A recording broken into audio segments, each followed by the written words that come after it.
Why, hello everybody. Hello and happy Tuesday, happy podcast day, happy aren't you happy to be alive day. Woo!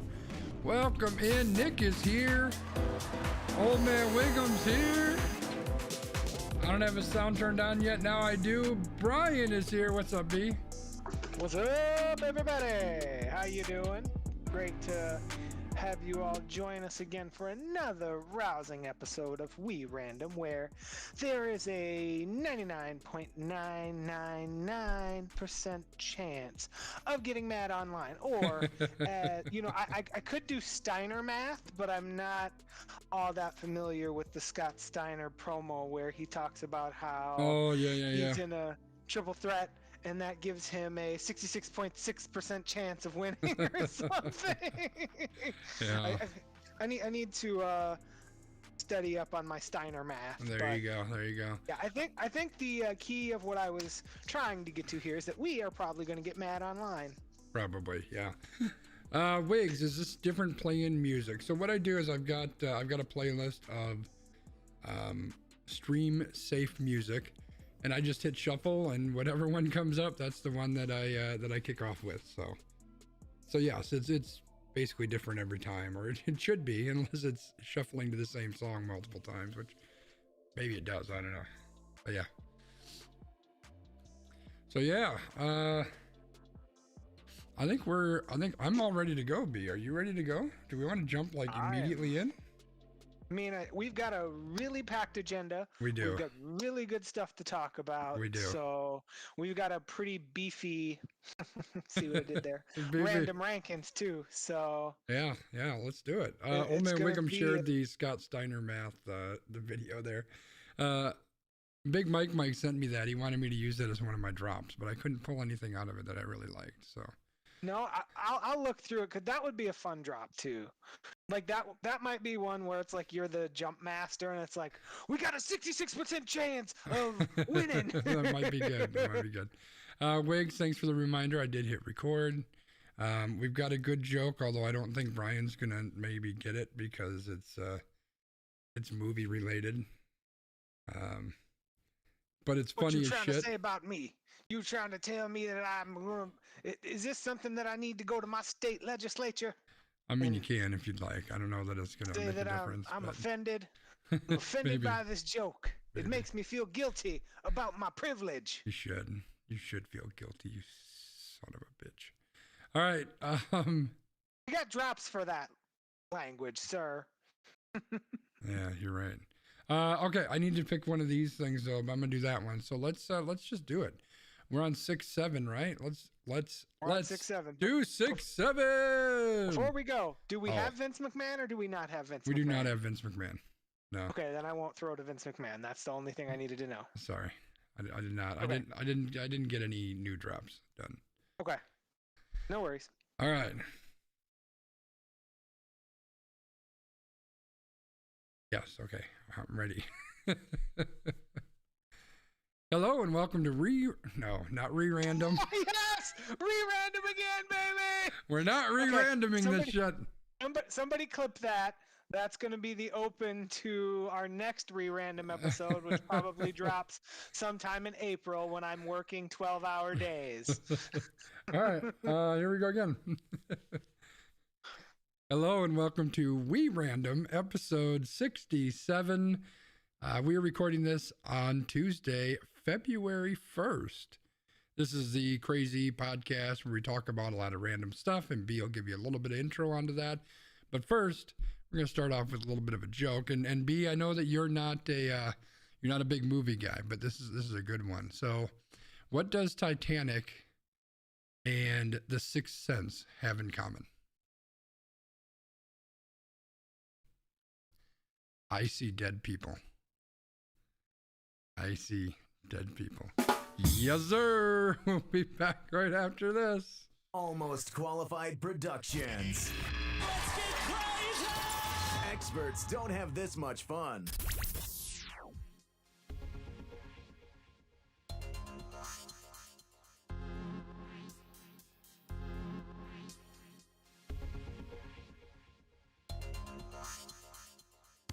Welcome to We Random, episode 67. I'm Landmark. Over there is Skanzi. Say hello to all of our wonderful listeners, viewers, and the people. Christopher, the people. Hello, people.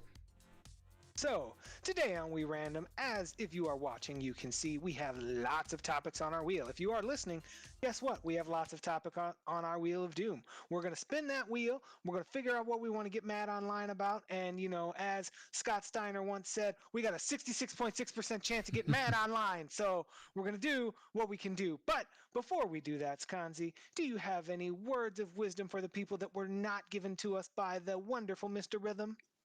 You know, as a matter of fact, I do this week. Oh, Yeah. okay. Well, hit me. Actually, I want to talk about a good story real quick. I want to start us off with something very, very positive. So, okay, let's go. there was a new update to an iOS game that came out on January 27th, so a couple days back.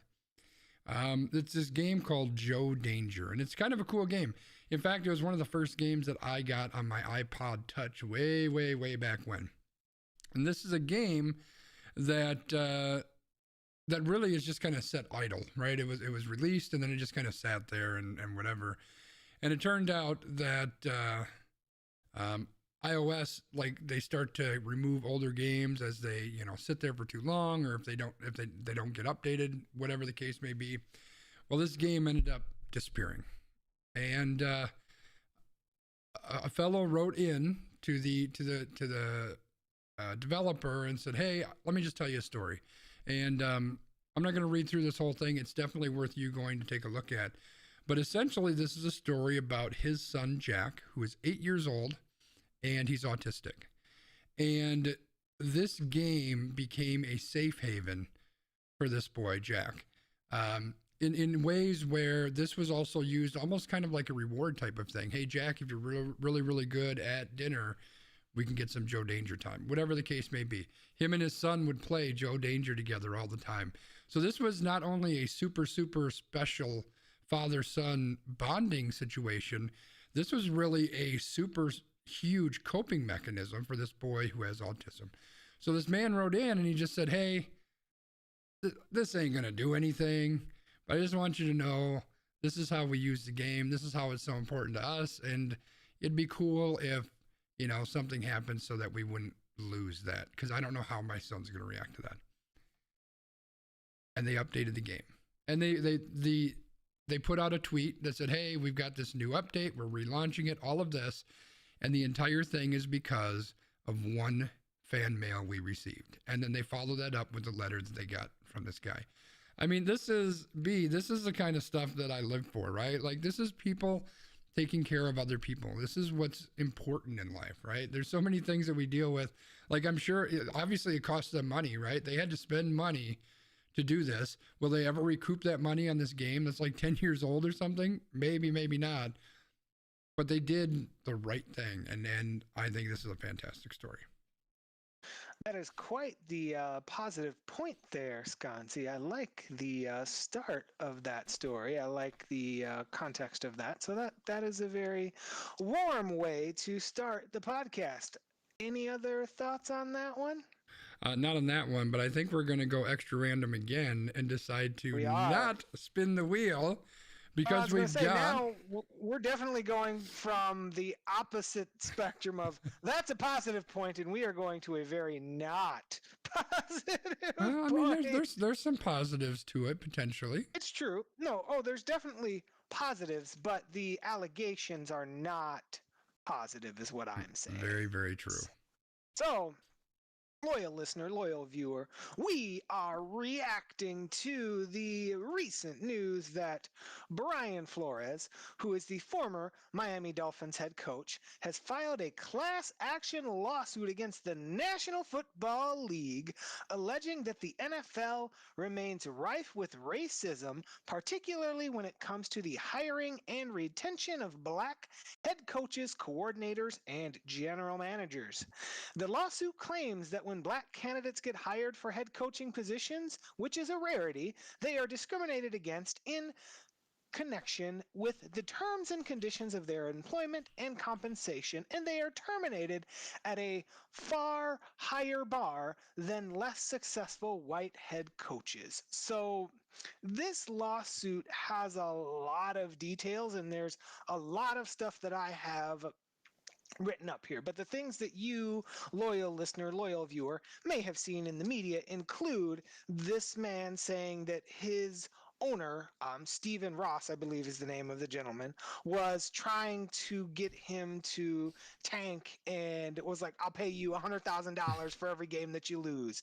And then he tried to get him to participate in recruiting Tom Brady to come to the Dolphins. And he's like, nope, I'm not going to do that. And then when he did all of that, he was labeled as this person who was hard to work with. And then he kind of got branded in what his words were, that kind of like, quote, angry black man syndrome and scenario is how he got labeled, as opposed to how it might be labeled for someone who's not black, who's passionate about their beliefs and their ideals and their morals. And then he also goes off about what the NFL has called the Rooney Rule, which is a rule that was instituted over 20 years ago, where teams are required to interview at least one minority candidate for head coaching positions. That rule has expanded over the years to include general manager positions and some of these other positions. But what Brian Flores has alleged in his lawsuit is that teams are using this rule to disingenuously interview black candidates, not really giving them the time of day. So Yeah. did I capture most of what's going on there for the people, Sconzi? You did. There's two things that I want to make sure that I call out really quickly, because I think it adds a little bit of flavor to what you had said. So, yes, the owner was doing everything he could to get this coach to recruit Tom Brady. The important aspect of that is Tom Brady was still a New England Patriot. That's not allowed. You can't do that. That's called tampering. So it's not like he didn't want Tom Brady. Like, he couldn't talk to Tom Brady. Like, not necessarily legally, but to abiding by the NFL rules, he couldn't speak to him. And the way that this guy did this is he invited the coach out to hang out on his yacht, and he goes, "Oh, hey, by the way, guess who's going to stop by?" And the dude just up and left. He's like, "I'm out of here." The other thing is, when the guy asked him to tank, the Dolphins were really bad to begin with, but they weren't super bad. They ended up with the 5th pick in the draft, which ended up being Tua, whatever his last name is, because I can't pronounce it. Tagovailoa. Yeah, that guy who is a crap quarterback. And who was the number 1 pick that year that they might have had if they had tanked really bad? Anybody? I don't even know. Super Bowl quarterback Joe Burrow. Oh, it's Burrow. Okay, So, yeah. I mean... So I you just kind remember of that year. You can kind of understand why he might have wanted to tank, because Joe Burrow, long before then, was seen as the number 1 overall, without a doubt, no brainer pick. But so just to add a little bit of flavor to that behind some of the stuff. But yeah, this whole thing is, like, we know the NFL has a race problem. We know that they've got issues with this. We know that there's one black head coach in the NFL right now. And that's Mike Tomlin, who's been there for 74 years, and he could stay there forever probably if he wants to. And I think he gets lifted up as kind of the showpiece, not by his own doing by any means, but I think that's kind of like, how many times has there been a story where they said there's one black coach in the NFL? And it's Mike Tomlin. I mean, because he's been a coach for 15 years or something, right? So this has probably happened like 7 or 8 times. We're like, oh, there's only one black coach, and it's Mike Tomlin. Like, it's just, this is an enormous issue. And the fact that Brian Flores really is throwing his career away. Frankly, he's throwing his career away.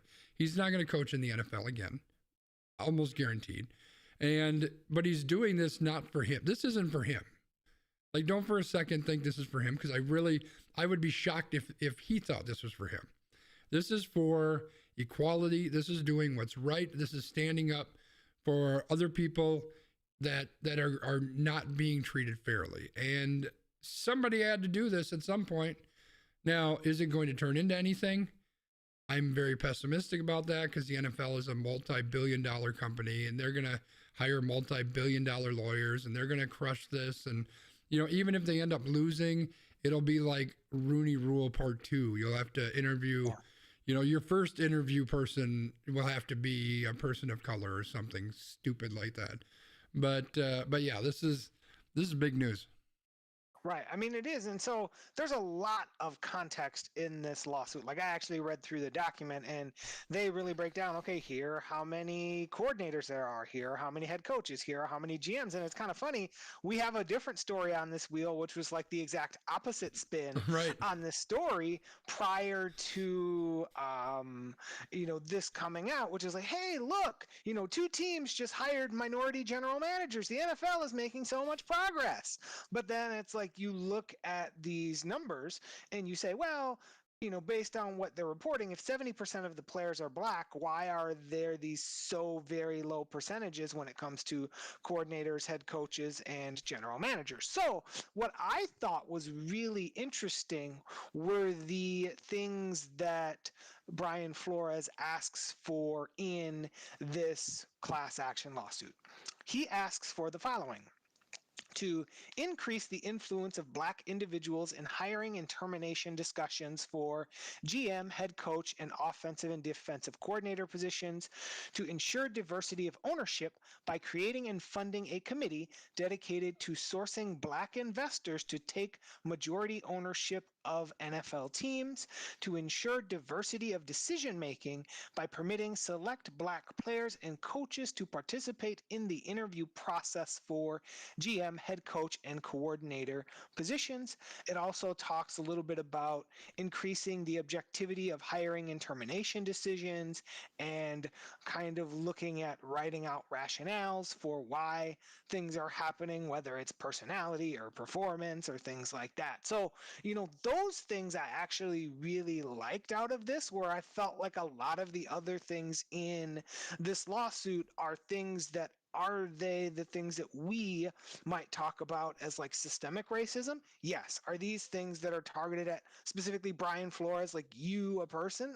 Like maybe they are, maybe they're not. Like, that's hard to prove. But what's not hard to prove is these are things that happen to a lot of minority candidates, because I'm sure there will be stories that come out in the next days and weeks of other minority candidates who had similar experiences to Brian Flores. Yeah, I think it was really smart that this is a class action suit, right? This isn't just Brian Flores versus the NFL. This is a class action, and I think what his hopes are is that other people are going to join in and share their stories and their experiences. And I would hope that somewhere along the line, he or his lawyers have had conversations with other people to say, hey, we're looking to do this, and I hope people will jump on board, because frankly, I mean, you threw out there one of the statistics that kind of blows my mind. The NFL is 70% black. 70%. And the vast majority of everybody in charge and everybody that's making all the billions of dollars is not black.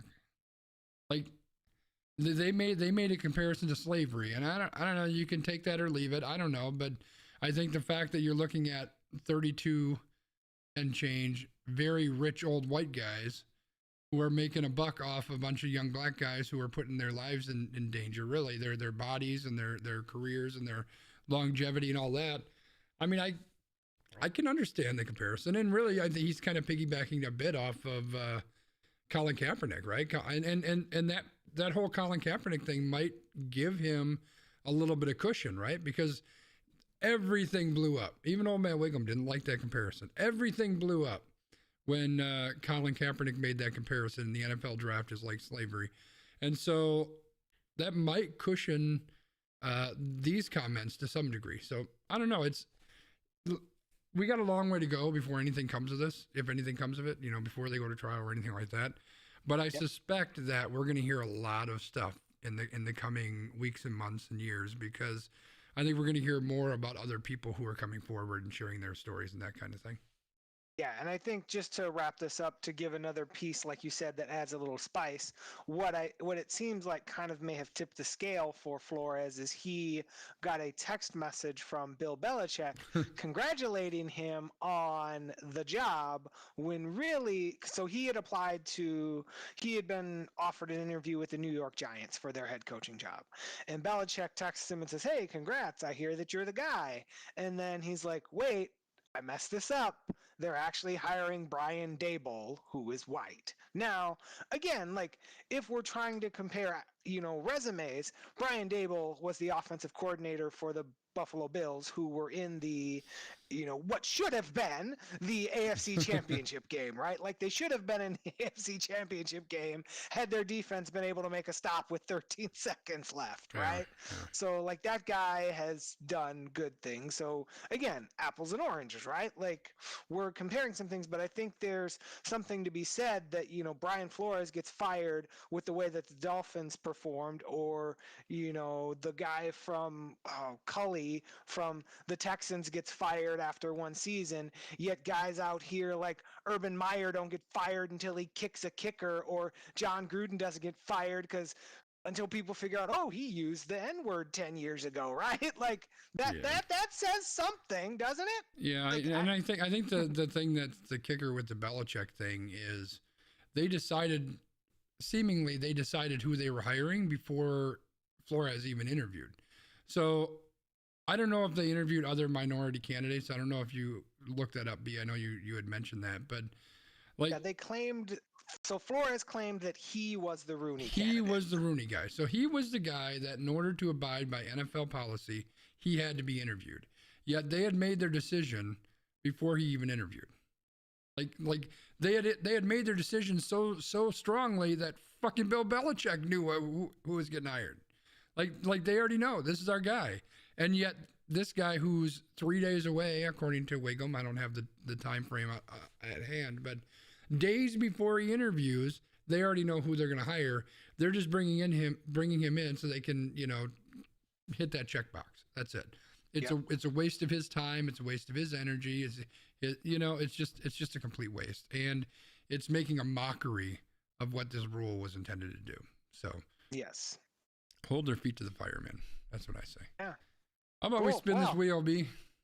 I think we should do that. We got like 112 things on this wheel this week, so I know. We're probably gonna get that GM thing or whatever. We're gonna talk about LGBTQ adoptions. All right. Well, we got two LGBTQ topics, so I'm glad that you clarified which one.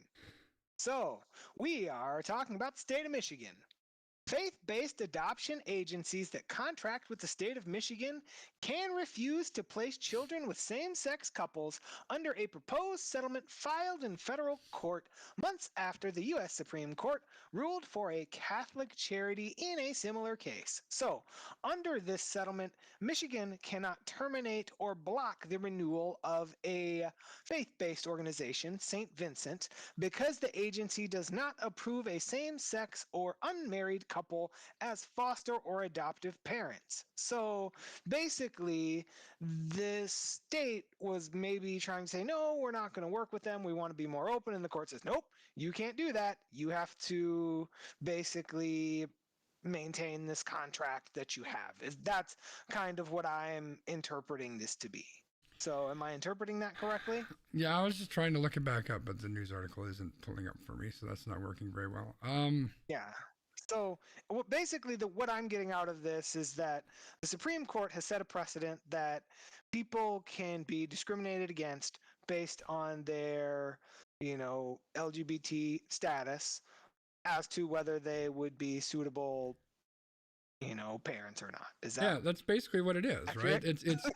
It's legalized discrimination. That's basically what it is. The highest court in the land said, it's okay for you to discriminate against these people. And why is it okay? Because, I don't know, because you're Jesus people? I don't fucking know why it's okay. Like, I don't care if you like Jesus. Like, it's not okay to hate against people. Like, it's one thing if you have, and I'm sure I haven't adopted anybody, but I'm sure that they have all sorts of questionnaires and interviews and all sorts of things that you have to go through. You know, we have to check and see if you're good parents, if you're good people, whatever the case may be, right? Like, they don't want to hand an adopted baby over to crackheads, right? Who live in the trailer park half the time and on the street the other half the time, right? They don't want to do that. Makes perfect sense. But to disqualify someone simply because of their sexuality, and the fact that the Supreme fucking Court said this is okay, it infuriates me. Like this is just horrible. This just reminds me of when my internet died and you went on like the 12-minute rant about Jesus guy because the organization that he selected was faith-based and kind of had a similar policy to this. Yeah. I mean, it's just the fact that you could be looking at a child who has nowhere to go, who's living in some sort of system, whatever it may be, and you're looking at loving parents who want to love this child and raise this child, and you are saying no because you're a boy who likes to kiss other boys. I cannot, in any way, shape, or form, no matter how big I am, explain loud enough how much these guys should go fuck themselves. That's what I got. All right. Well, we got lots of topics, so I think you've summed that up eloquently. So let's spin this wheel and see what's next. I don't know if eloquent is the word, but we're going to go with it anyway. Hey, we're going to stay with the LGBT sort of topics here, and we're going to talk about the country of France. Oh, no. I thought we were going to books. No, this is a good one. This is a good one, though. We need to get some good ones in here, too. Yeah, this is a good one. So, the country of France has a new law that bans conversion therapies and authorizes jail time and fines for individuals who practice the scientifically discredited option to make people go through conversion therapy in an attempt to change the sexual orientation or gender identity of LGBTQ people. So, the lawmakers say that this new law will target all of those who equated an identity or sexual orientation with sickness. So, I think this is a very good comparison to what we've just experienced. On one hand, people are saying, nope, you can't raise a child. These people are saying, nope, you can't force these people to be whatever identity you want them to be. Well, yeah, and part of it is it doesn't work anyway, right? It's like right. You're trying to, I was gonna say turn a white person not white, and then I thought about Sammy Sosa, which is kind of the opposite, and I don't want to go there, but maybe that makes me an asshole. But the point is, what?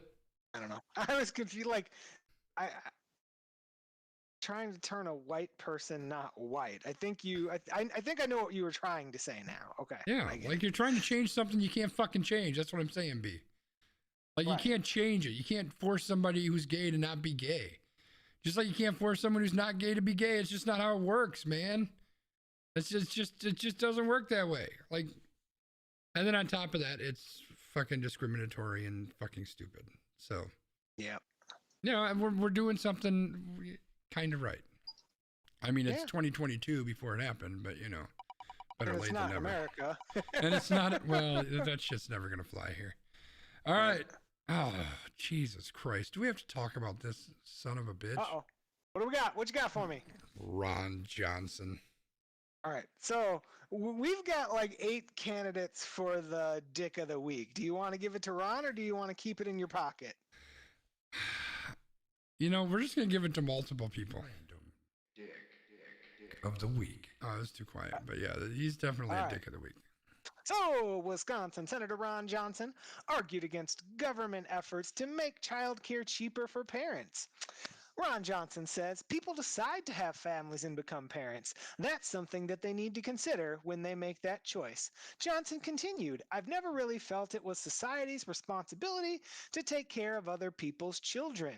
Now, he continued by saying that he did not support moves by the government to help families find childcare options. Instead, Johnson said that he would support slashing unemployment benefits to get more people back to work and alleviate the ongoing labor shortage. Now, To quote Johnson again, in general, I don't like to use the tax code for either economic or social engineering. I think we do a terrible job. I prefer a tax code that is simple, that is rational, and that treats all income equally. So, basically, what Ron Johnson is saying is, do you know how you can afford your child care? Get back to fucking work. He's saying, you know, So- how you afford your child care is you don't have kids. That's his answer. And you know what? You know, it makes sense because Ron Johnson supports sexual education in schools, and he supports free contraceptives, and he supports abortion and birth control. Of course, he supports none of that shit because he's a fucking idiot, just like a lot of the people on that side of the aisle. It's like they want to take away all these options that people have and just say the only option that you're allowed to have is never have sex, which is fine. You know, that's certainly a decision that somebody can make. But then they're saying, well, now all these people who are stuck in this situation, we're not going to help you. You're shit out of luck. You got to pay $500 a week for child. Do you know how much child care is, B? This shit is so ridiculous. I know how much it is. It is unfreaking believable. Like how, and then, what is his way that he's going to fix this? We're going to cut unemployment benefits so people have to go back to work. And then what are they going to do? Is Susie just going to take little Bobby to fucking McDonald's with her, put him on the fry machine? Like, what the fuck are they supposed to do? Like, there's so much stupid in this article, let alone this guy himself. So there are multiple issues here. One is like this is his whole narrative, right? Like he's doing this whole get back to work thing. We got to get people back to work. Like that's this whole guy's like entire shtick, right? And it's really frustrating. And I was listening to you and I totally lost my point because the other thing that I started thinking about is the Democratic Party who can't get their crap together. They're not going to have a reasonable candidate to run against this guy. So this guy will probably win again because their best hope right now is Alex Lazary, who I'm gonna guess that people don't even want him in there. So, like, they need to get their stuff together too, because otherwise we're gonna have this guy out here saying his stuff for the next however many years, and it's just gonna be the saddest thing that I've read on the internet all week or whatever that. Well, you know, the thing is as big of assholes as people on the right are, is equally how big of idiots people on the left are, and it's infuriating and it's frustrating. And I had a point that I forgot too, but just hit us with the drop, and then we'll move forward. Because right. You know, that was one of the stupidest things that I've ever seen anybody post on the internet before. So speaking of getting back to work and making some money, taking care of your children, let's talk about the halftime performers at the Super Bowl.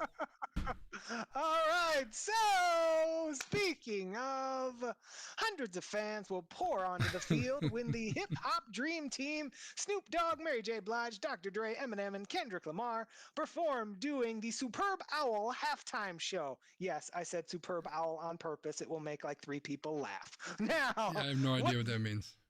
What viewers won't see are the 72 hours they spent over 9 days in unpaid rehearsals lasting as long as 9 hours, and how they were asked to provide their own transportation and adhere to a strict confidentiality protocol, which obviously wasn't followed here, otherwise we wouldn't be hearing about this. But a person represented by the casting agency who made the call said this: "We're not asking dancers to work for free. What was asked is, would anyone like to volunteer for the field cast?" like this was the biggest, worst use of semantics I have ever seen in my life. Oh, well, we're not asking you to do it for free, but we're asking you to volunteer for it. In my world, those things are in the thesaurus as the same fucking thing. I mean, am I wrong, Scotty? Tell me that I'm wrong, please. You are absolutely not wrong.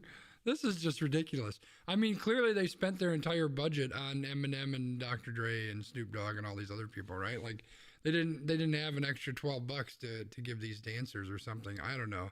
Like like it's just so stupid. Who ever thought this would be an okay thing? Like I get it.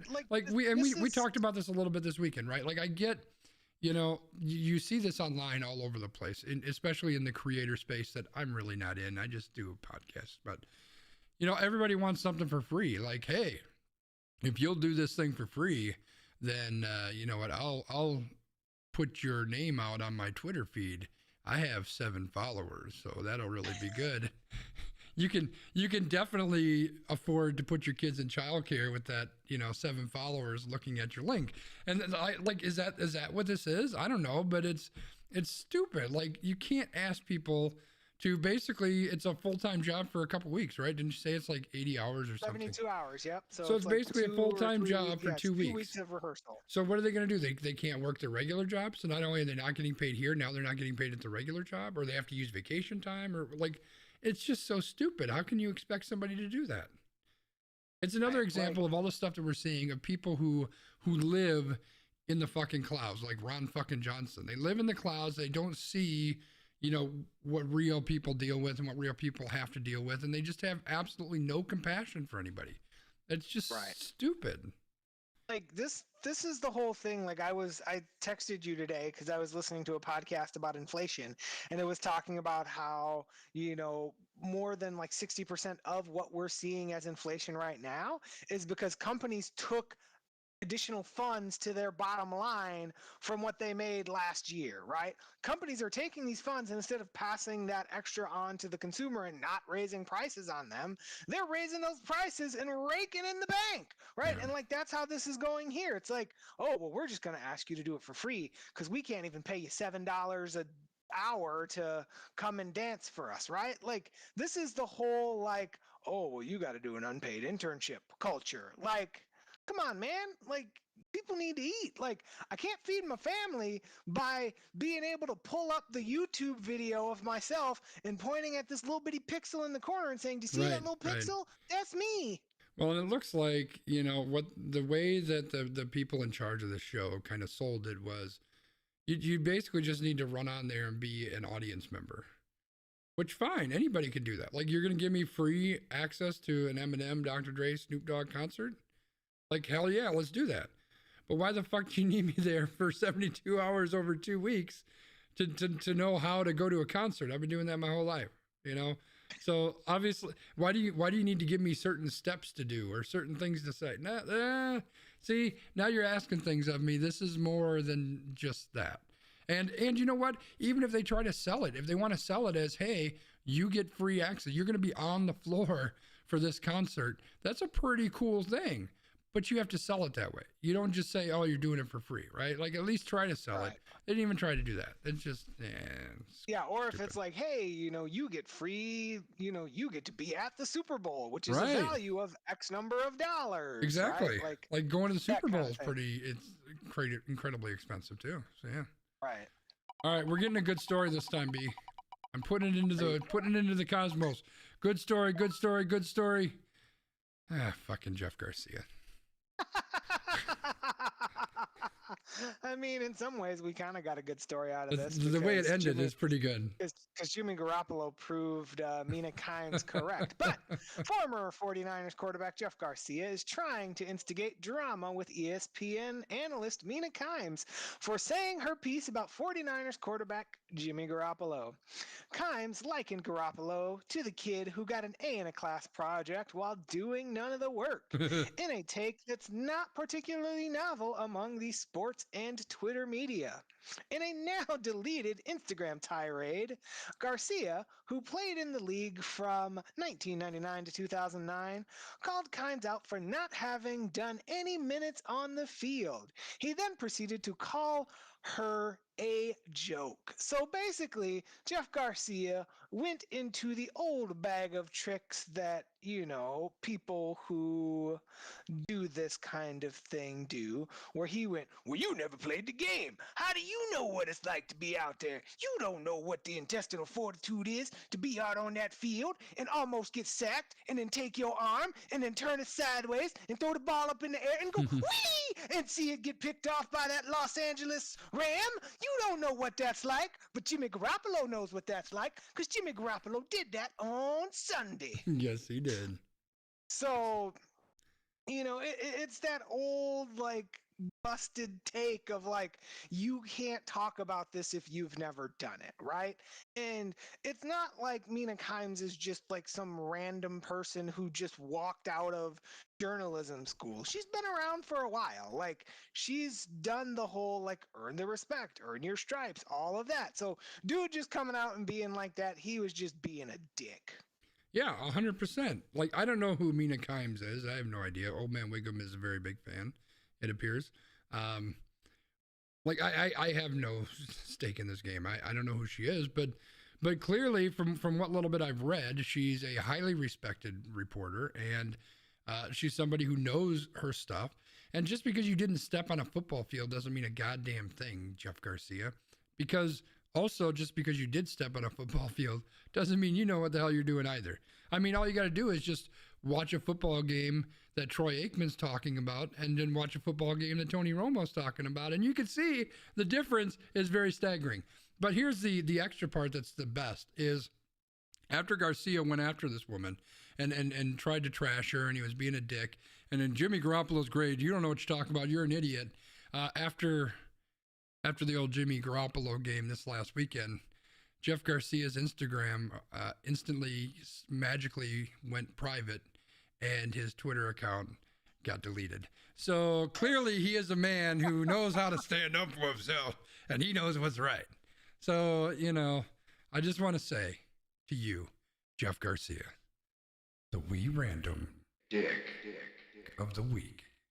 He definitely deserves one of them. I'm spinning again because goddamn Jeff Garcia. What a dick. This is it. This is a good story right here. Boom. Do we have any good stories left? This is so bad. I hate this story. Which one? Tennessee. Oh, yeah.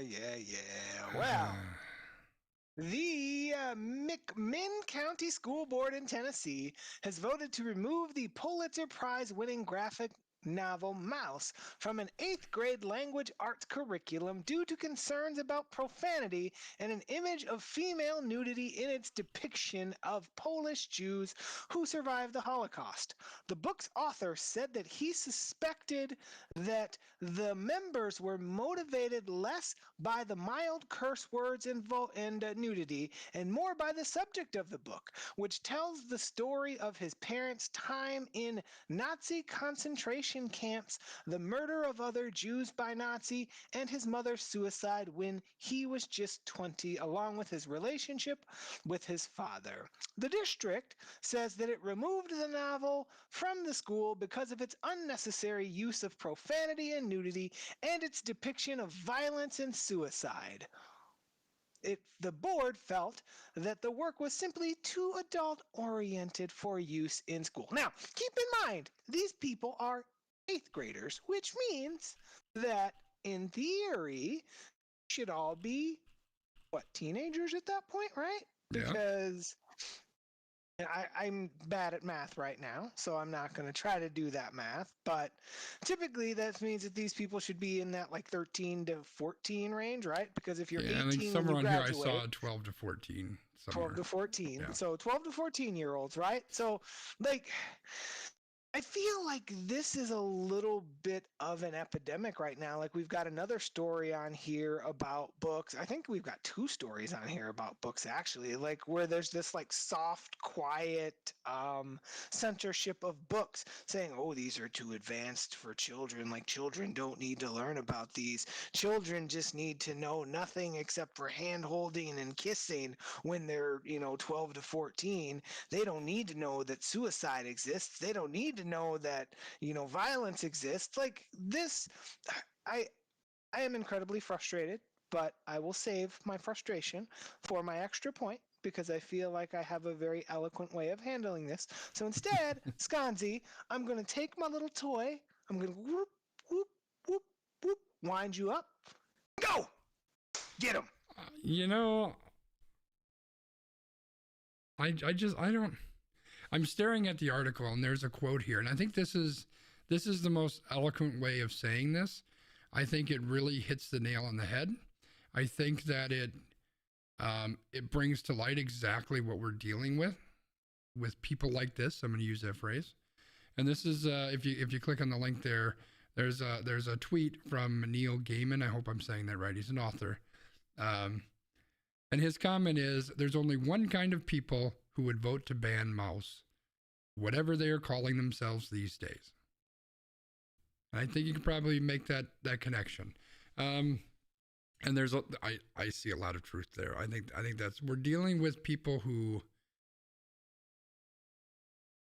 I don't like this, so I'm going to make sure nobody else can do this or see this or read this. And the fact that we are living in a country right now where we're basically burning books, right? The only thing that's missing is the bonfire. Like, we're removing all of these books that for one reason or another we think that kids can't handle, or it puts people in a bad light that I don't want to be in a bad light. And let's be honest, and there's probably a bunch of stories on here, and we've talked about it for months and months and months and months, almost years now, is a lot of this is white fragility, right? It's because it is a movement, and if you don't see this, I'm sorry you don't see this, or you can say that I'm wrong. I don't think I'm wrong, but it is this movement by a lot of people in power, a lot of people, unfortunately, that look like me, old white people, who want to try to erase what has happened in the past, the atrocities of the past. They don't want people to talk about it. They want to make sure that nobody, fights against that. So they want to hide that the Holocaust happened. They want to hide that slavery happened. They want to hide that, even today, people of color still aren't treated equally with other people. They want to hide that you can't fucking adopt a baby in Michigan if you happen to be gay. They want to hide all this stuff. They want to put it behind the curtain. And there's reasons for that. One is because they want to make sure that they continue to hold their place atop the throne of, power. They also want to make sure that ideally what they would love is by slowly picking away at this, by not making a huge scene, and by slowly doing this, they're hoping that eventually they'll get to a point where this shit just doesn't exist anymore, where you can't. 50 years in the future, Brian's great-great-great-grandson or whatever it would be can't read these books because they don't even exist. Nobody even knows about them. They want to bury that past, and they want to bury the history, and they want to bury the lessons that we've learned. And that's a problem. That's a serious problem. And we're just on the top of that slope right now, but it's a very, very slippery slope. And it bothers me and scares me. And frankly, it pisses me off that we've got people that are doing this. And we're just letting it, like, the vote was 10-0 for fuck's sake. Like, everybody said, yeah, this makes sense. Let's get rid of this thing. Like, I'm flabbergasted by it, and I'm disgusted by it, and I'm saddened by it. I agree. Now, I've got a proposal for you, Sconzi. So we are about 40 minutes into this podcast. Yep. We've got a lot of topics left that I really would like to talk about. So what I'm going to propose to you is that instead of continuing to get mad online, that we commit to this weekend doing a extra time where we roll through some of these other topics that we want to get mad online about, and we curse about them, and we get angry, and we play lots of drops, and you, loyal listener in Patreon, you will be able to hear that if you sign up for that Patreon, which Old Man Wiggum is going to put in the chat right now, and which Sconzi will put in the recording of this podcast at some point. So I'm giving you that spoiler. How do you feel about that, Sconzi? Because we have a really packed random rankings today, and I really think that will raise our spirits. Yeah, I think it's a fun one. Pretty much everything else on this wheel is stuff that we're going to get mad about. So, yeah. What do you say? How does that sound to you? I'm good with that. I think that works for me. I think it's a good idea. Just to add some flavor to the Patreon thing, for those who are aware, that's a way that you can monetarily support the stream that I do and we random that we do here. Generally, any funds for that are just funneled back into what's going on, subscriptions for content creating tools, that kind of thing. And what we do is we try to record an extra time, which hasn't actually happened very recently, but we also put out individual, like small messages, things like that. So if you want to do that, you can do that. If you don't want to, you don't have to either. That's fine. But yeah, I agree. I think what we do is we move on to Old Man Wiggum's favorite section. Random rankings. What do we got It's for the true. random rankings? I mean, we need to go over our stuff from last week first, right? Yep. So I did put a recap of that in here, and it's a very quick recap. So Sconzi won on the Bengals because the Bengals won. So Sconzi Joe has Burrow, baby. 100 scoins. Both of us had the Rams, but lost on the hook as the 3.5 spread bit us. So Landmark, being me, is now out of scoins. Womp. So sad Mario Brothers music. And we will still, because we are gambling degenerates, do a random rankings next week of all of the props and things like that. And again, patrons, open your ears. That's right. Will hopefully, if I remember to do it, which I will, because Sconzi will remind me, put together the props that we want to talk about next week. We'll put a document in our Patreon Discord, and you will be able to participate, because what is more fun than watching Sconzi beat my ass at gambling? Having all of you beat my ass at gambling. So that's what we're going to do, brother. That's right. So for the patrons, once we get that all put together, we will send that out, and you'll be able to take a look at that and give us your choices, just like we did last year. It was a lot of fun. It was. So that's coming next week, and this week, though, if you want to follow along with us, we are doing an NFL food bracket. What? Another food draft, baby? What? Give me that food. I like that food. That's why I'm Fat B. What's the NFL food bracket? What's that all about? Welcome home food draft. So we are going to do a bracket of the best food to try at every NFL stadium. So this website has given us food options at all 32 of the NFL stadiums for us to try. And we're going to talk about it. We're going to talk about what might be most delicious, what we want to eat, and then we will crown a champion of food. Yeah. So what we did is we took every team that's out there, and I randomly put them in this bracket. I do want to point out that down here on, let's see, game 10, we've got the Green Bay Packers and the Chicago Bears, so I kind of want to move the Packers over automatically, and I don't even know what their foods are. But we're going to take a look at this, and we're going to see what the foods are. The link is in the chat if you want to follow along. I can also pull this over here so that we can look at it together. And up first, we've got Mike McCarthy's Denny's Cowboys and the Miami Dolphins. So let's take a look. The Dallas Cowboys. There's going to be a lot of scrolling. Cowboys cheesesteak. The Cowboys cheesesteak. Okay, it doesn't. There's the picture. Ooh. Who was the other team? That's legit. The other team was Miami Dolphins. Dolphins, who have Tom Brady and an owner who. They've got a Raz con leche donut. God. Ooh. A donut filled with arroz con leche. What is arroz con leche? I need to figure that out.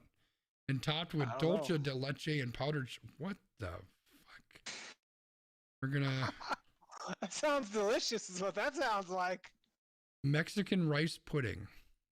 Ooh. So it's a donut with Mexican rice pudding inside of it and dulce de leche and powdered sugar on top. Or. All right, that's a little much for me. So I'm gonna go with the cheesesteak. I'm going cheesesteak. Well, we're going to have to see what the chat says, because I'm choosing the donut. God dang it, because that shit sounds good. So, chat, what do you think? Donut or this cheesesteak right here?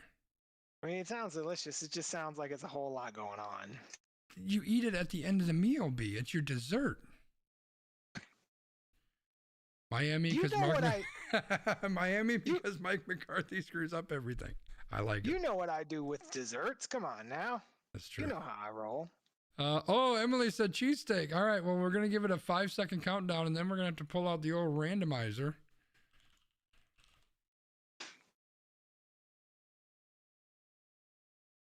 Any other takers out there in the chat? someone is yelling at their podcast app right now saying donut or cheesecake. Not cheesecake. Ooh, see, cheesecake. Delay is more than 5 seconds. I don't think you're right. Z-Dubs came in with the cheesecake. Cheesecake. Cheesecake. Cheese. No, I'm thinking donuts now.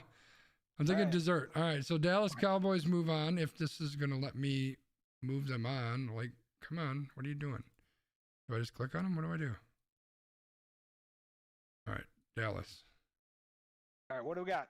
I don't know. It's not letting me do anything. Oh, start the tournament. Maybe I need to do that. Start the tournament. Yeah, start tournament.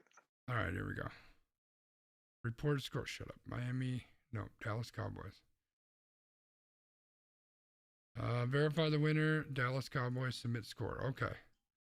Submit score. Shut up. Oh my God. Save it. All right.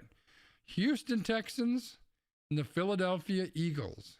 Right, Texans is a brisket. I'm going with stack. Houston first. Brisket stack. This is a stack of waffle fries, smoked brisket, green onions, and sour cream. Holy smokes. And then we got Philadelphia's got to be a freaking cheesesteak, right? Nope. It's not? Nope. Beef brisket meatball sandwich. Wow. Asiago stuffed brisket meatballs, gravy, Parmesan cheese. Holy cow. All right, so I went first last time. So what do you got on this one? I gotta scroll back up and see what's in Houston again. I wish they all had pictures. Waffle fries, but no, it's absolutely got to be the other one, whichever it was. Philadelphia. Yeah, beef brisket meatball sandwich, man. Hands down on that one. I'll come with you. I like waffle fries, but I feel this one, so I'm with you. Let's keep it. That seems like an easy one to me. All right, Philly, submit, saved. All right, Tennessee and Buffalo. So let's start up here with Buffalo. Buffalo's got Buffalo wings. Of course, they're Buffalo wings. And who are they going against again? Tennessee. I'd forget my name if I didn't know my. Oh, hot chicken sandwich. All right, we're going different options on this one, aren't we, B? I don't like anything that's really hot, so I think I might just come with you. I'm going with the hot chicken sandwich. Okay, that was going to be what I was going to say. So all right. So hot chicken sandwich it is. All right. I can be fine with that. So Tennessee. The chat was flipped on that one too. Interesting. Oh, so Carolina and wings? Yeah, they were split. Old Man Wiggum said Buffalo, and Z-Dub said the chicken sandwich. Oh, right. So Carolina. All right. Carolina. So Carolina Panthers. Carolina's in trouble, I think, but we'll see. The Carolina brisket Reuben. So Brisket it is Reuben. a Reuben with brisket. Okay. Cincinnati has a mac and cheese and bacon sandwich. It's over. It's like a grilled cheese over. mac and cheese with bacon. Like that's getting my vote, man. That's legit right there. I'm gonna put the Reuben forward just to see if the chat wants it. All right, chat. So we've got. I would eat both of these. So all right, we've got this grilled cheese, grilled mac and cheese with bacon, or Carolina's got a brisket Reuben. Like I'm a like a Reuben, not apologist. What's the word? Like I just like a Reuben aficionado. That's not quite the word I want, but I want a Reuben to be a frickin' Reuben.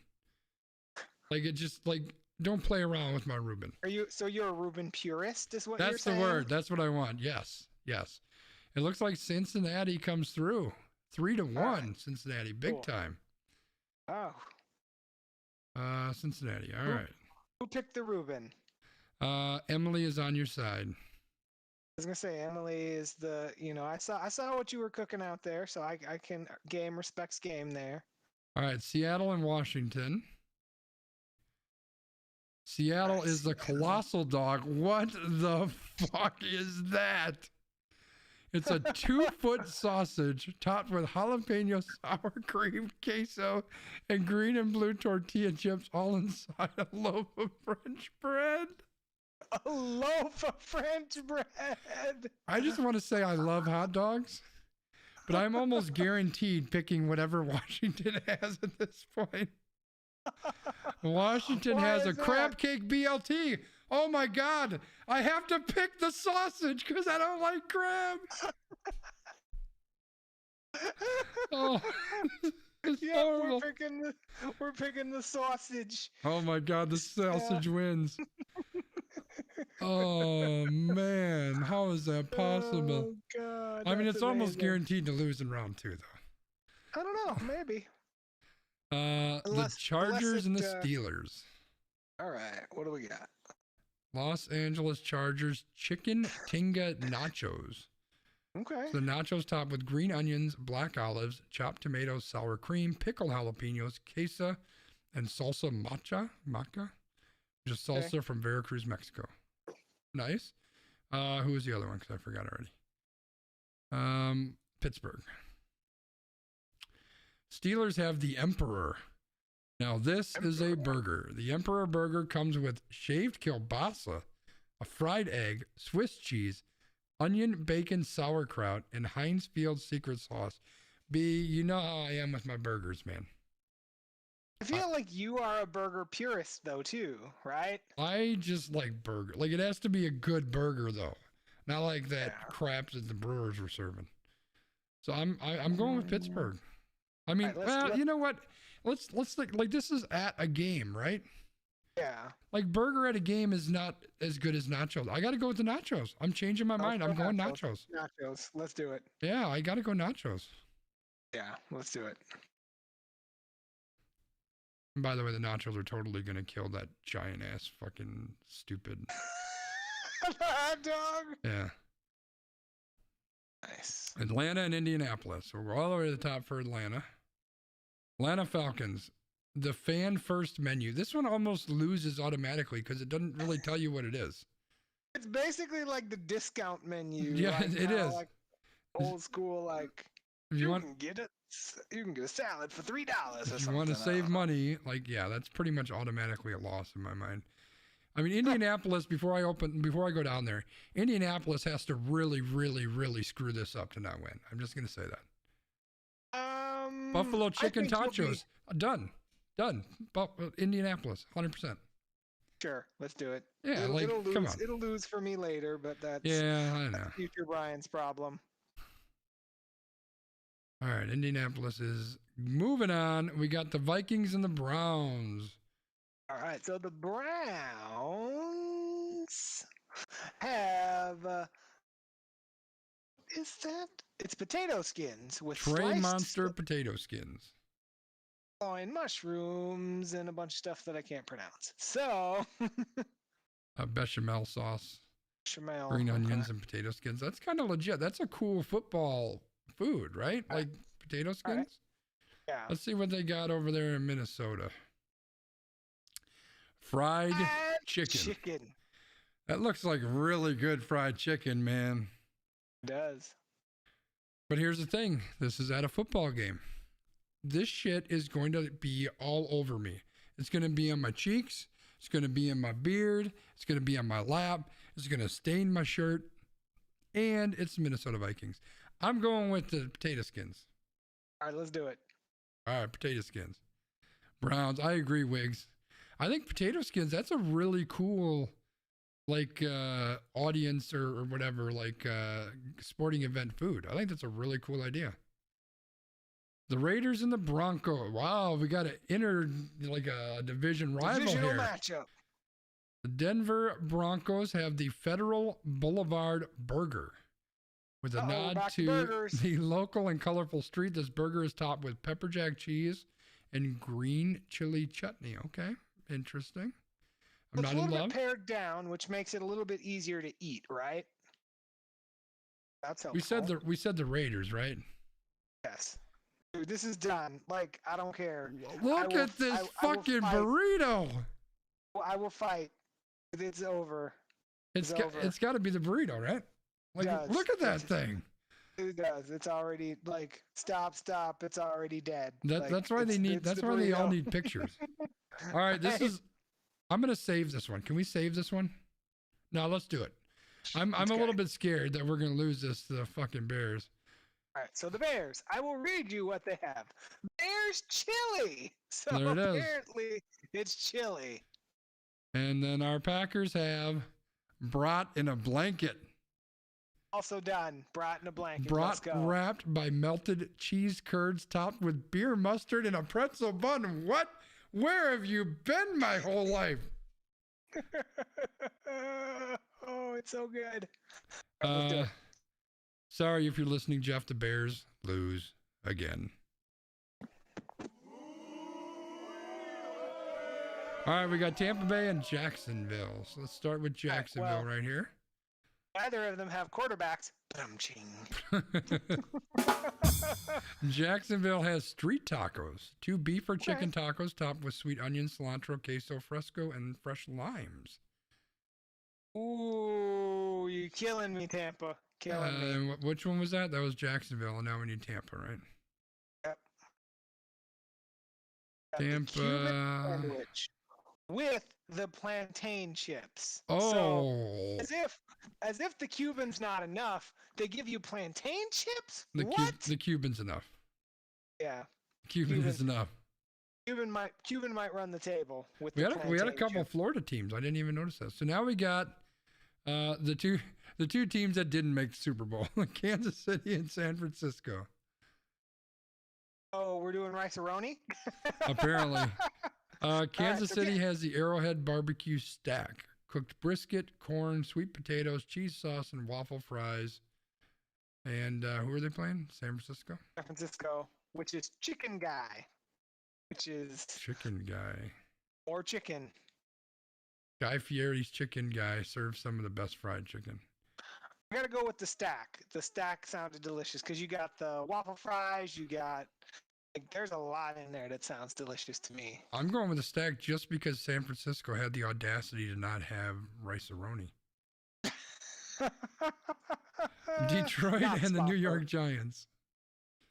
All right, so Detroit Lions have Billy Sims barbecue. So it looks like we got a barbecue pulled pork sandwich. Right, it's got bologna. Bologna? What? It's got a slice of bologna, hot link, and your choice of pulled pork or chopped brisket. Interesting. Okay, that's. I mean, that's it's a choice. It's Billy Sims, so it kind of wins automatically in my mind. But let's go see what the Giants got going on. New York Giants and Jets, so they share one. It is bacon on a stick. Roasted hand-cut slab of bacon on a stick with a jalapeno maple drizzle. Simple is sometimes the best way to go. Well, that is correct. Unless you are going up against barbecue, then you can take your stick and shove it. I'm going New York, B. What do you think? You just said you were going New York. You're going with Detroit. Oh, yeah. No, I'm going Detroit. Yeah. Bacon on a stick. Emily's a big fan. What are you doing? Are you doing Detroit, B?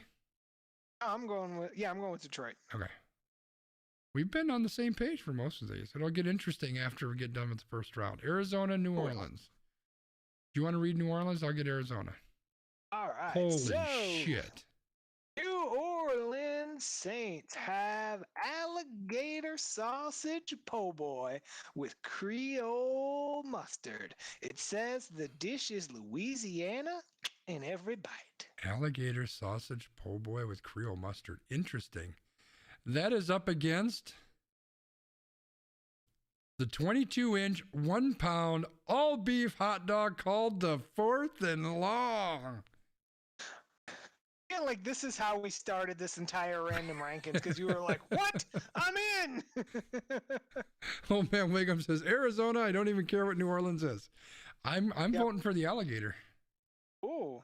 I'm voting We're for the going with alligator. the Fourth and Long. We're going Fourth and Long. All right, we need chat to chime in. We already got Wiggs on Arizona. Wiggs is all about that 22-inch slab of meat that he likes.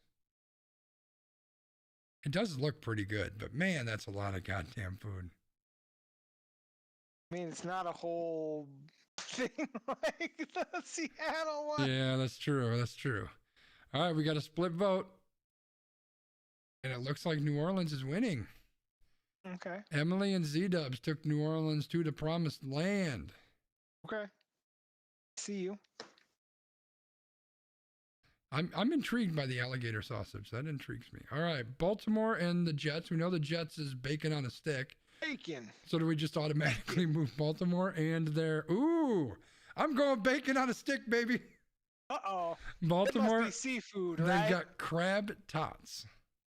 Tater tots topped with crab dip, crab meat, green onions, and tomatoes. Like, if I liked crab, that sounds amazing. Yeah. I mean, Yeah, to be let's fair, go. I've never actually tried crab, so I don't know that I don't like it, but I don't really like seafood much. Let's go with the bacon, because every time we used to go to Brewpub, not named because it's not a sponsor, we used to get the bacon. Yeah, it was legit. the pint of bacon. We need to So go back and get some of that.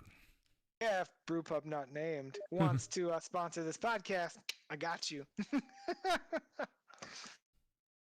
All right, so we took the bacon. What's next? New England. New England has hot dogs and chili fries. Okay.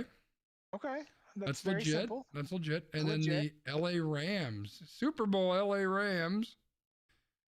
So they have the chicken nachos too. Do they? They share. Yeah. Oh, they do. Chicken. Well, we already got the nachos once, so I think we go. What was the other one? Hot dogs and chili fries. I'm going hot dogs and chili fries. Let's do it. All right. Old Man Wiggum is losing a lot today. The Pats. See, you were right on that one. All right, second round. Dallas Do we wanna Cowboys. What? Do we want to try to pound through this, or what are your thoughts? Do we want to save it? Do we want to keep moving? We're at an How hour are we 8. I doing think on we just time? have to do it quickly. I think is the answer. Okay. So I'm going to move this over here. You guys have to just trust me when I tell you what we're picking from. So we got Dallas and Philadelphia. So as a reminder, Dallas is the cheesesteak, not the cheesecake, the cheesesteak. And Philadelphia, we were all really big fans of it. I don't remember what it was. Beef brisket meatball sandwich, which is moving on. Yep, that's moving on. So Philadelphia moves on. I feel like whatever we select, we should try to make for the Super Bowl. Oh, wow. All right, Tennessee. Our friend Old Man Wiggum is over there like, too much food, too much food. All right, so I'm pretty sure Tennessee is not moving on. They've got the hot chicken sandwich, and they are going up against Joe Burrow and his macaroni and cheese, grilled cheese with bacon. Yep, mac and cheese moving on. Yeah. All right, so next we got that Seattle Seahawks monstrosity versus Which looks delicious. and the Chargers chicken taco, chicken nachos. I'm going nachos. Yeah, let's go the nachos. Let's do it. Pats and Philly. All right, so then we've got the Colts and the Browns, and I don't remember what they had. Indianapolis is the Buffalo chicken tachos, which B is voting against. Browns with the tater skin, so we're going with Tater the, skins, yeah. Yep, we're going with potato skins. All right, so we don't have to keep looking them up. Why don't we just do these two real quick? So Cincinnati was the mac and cheese with bacon, and the Eagles was the meatballs. I think Joe Burrow ends his run. I gotta go Philly on this. So you got beef meatballs with gravy, Parmesan. Yeah, I think you're right. So It's we're gonna like move- especially again, we're talking at a stadium. Mac and cheese at a stadium isn't going to be as delicious as you think. It's going to That's be true. like It's weird gonna be and, dry like, and yeah. yeah. All right, so we've got the Chargers with their chicken nachos, and we got the Browns with their tater skins. Ooh, I think I'm going with the nacho still. I'm going tater skins. I'm shaking it Okay. up. I'm shaking it up, chat. Chat, we've got the chicken. I don't remember some chicken nachos, and then we've got the Trey Monster potato skins. I agree a lot, but I lose every split. Yeah, that's true. That's true. The Browns. All right, we got one vote for the tater skins. We'll give it about 15 seconds because there's about a 7-second delay according to Old Man Wiggum. We got another vote for the Browns. I don't know if that's going to be overcome, so I'm going to very slowly start to choose the Cleveland Browns. We got another vote for the Browns. So it is All right. the potato skins Potato moving skins. on. Okay. So now we got the potato skins versus the, what is it, like the brisket? Let me read it again. Philadelphia. Beef brisket meatball sandwich. Asiago stuffed brisket meatballs, Sunday gravy, Parmesan cheese on a seeded roll.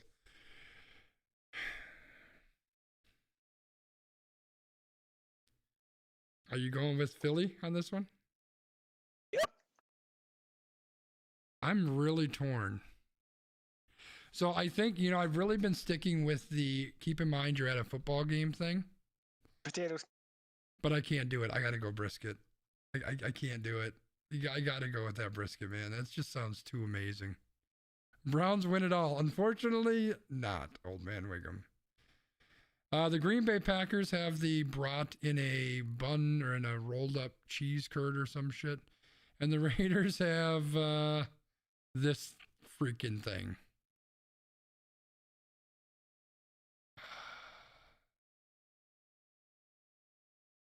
I really want, like, brat. I got to go with the Raiders, man. Oh, did we lose B? Oh, shit. Chad, I think we lost B. He's frozen. Wiggum says Green Bay. It's really hard to vote against Green Bay, but look at that.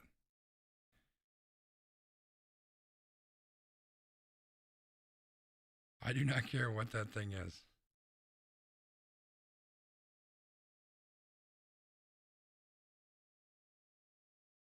All right, do I have a message from B? No. I'll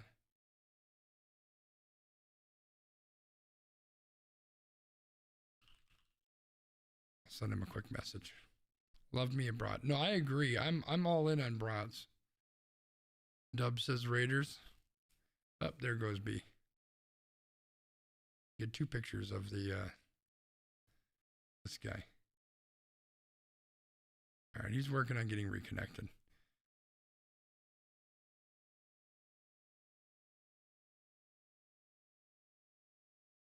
We know that Philadelphia's in the final over here, even though you can't really see it. There it is, Philadelphia in the finals. Oh, you can't see it anyway. So just as a reminder to kill some time, the Green Bay Packers had the brat in a blanket. It's a brat wrapped by melted cheese curds, topped with beer mustard and a pretzel bun. And then you've got the Raiders that have this monstrosity. B, what do you think? We got to go with that monstrosity. Come on now. Yeah, I agree. I came back just in time. We got to get it. We got to get it in. It's burnt ends. I almost picked for you. All right, Kansas City and Tampa Bay. Kansas City has the barbecue stack, brisket, corn, sweet potatoes, cheese sauce, waffle fries. And Tampa Bay has the Cuban with the plantain chips. I'm still going Cuban. Yep. But it's in trouble against the Raiders. Would you choose the Cuban or would you choose the Raiders burnt end stack? Oh, it's so hard. It's hard. I'm torn, right? Because again, you've kind of put it out there. Like, do you want to eat a burrito at a game or do you want to eat a sandwich and plantain chips? So I think I'm going to let that sway me. I'm going to go with the sandwich and plantain chips. All right. Well, we got to toss it to the chat because I'm going with that burrito monstrosity. So chat, do you want that amazing looking burrito right there? Or do you want a Cuban sandwich and plantain chips? Cuban sandwiches are freaking amazing. They are. It's like one of my favorite. Now I want a Cuban sandwich. We got one vote for the burrito. God, look at that thing. Look at all the stuff in there. My God.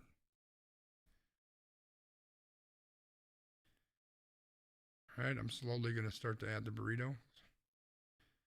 Oh, we got a Cuban vote. See if Z-Dubs is going to chime in. Otherwise, we get the old randomizer ready.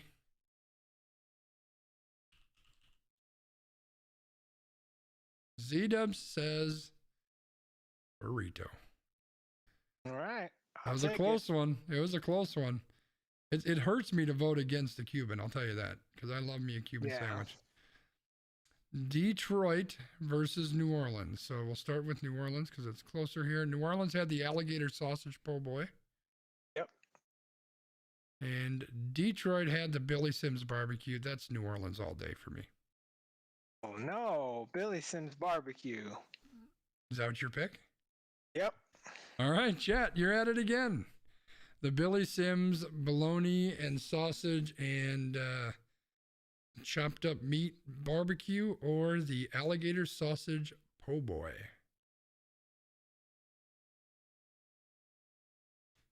What do you think, y'all?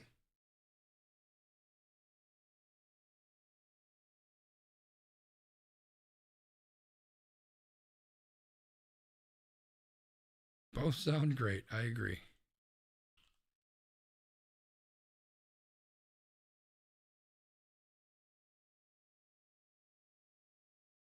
I need to get a countdown timer. Bing, bing, bing. Detroit has a vote. All right. 5 seconds, y'all.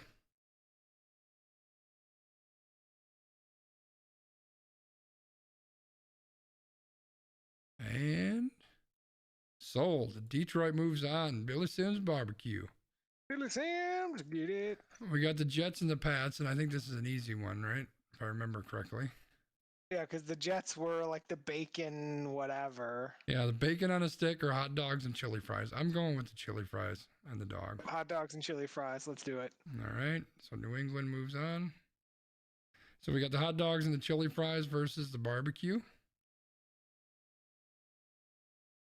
What do you think, B? Barbecue. I'm good with barbecue.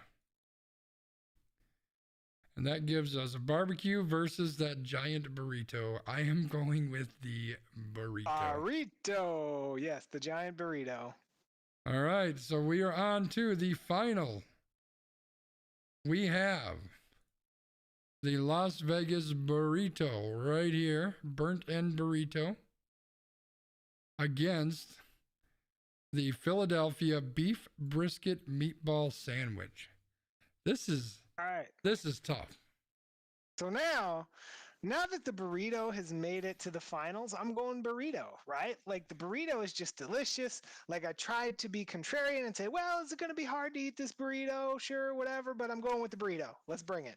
You know, The people wanted it. I'm giving it to the people. I really hate to leave it up to chat, but I'm choosing the beef brisket meatball sandwich. All right. You've already got one vote. Nick is all in on the burrito. Oh, old man Wiggum is in on the burrito. It might be burrito time. I need Dubs and Emily on my side to have a chance.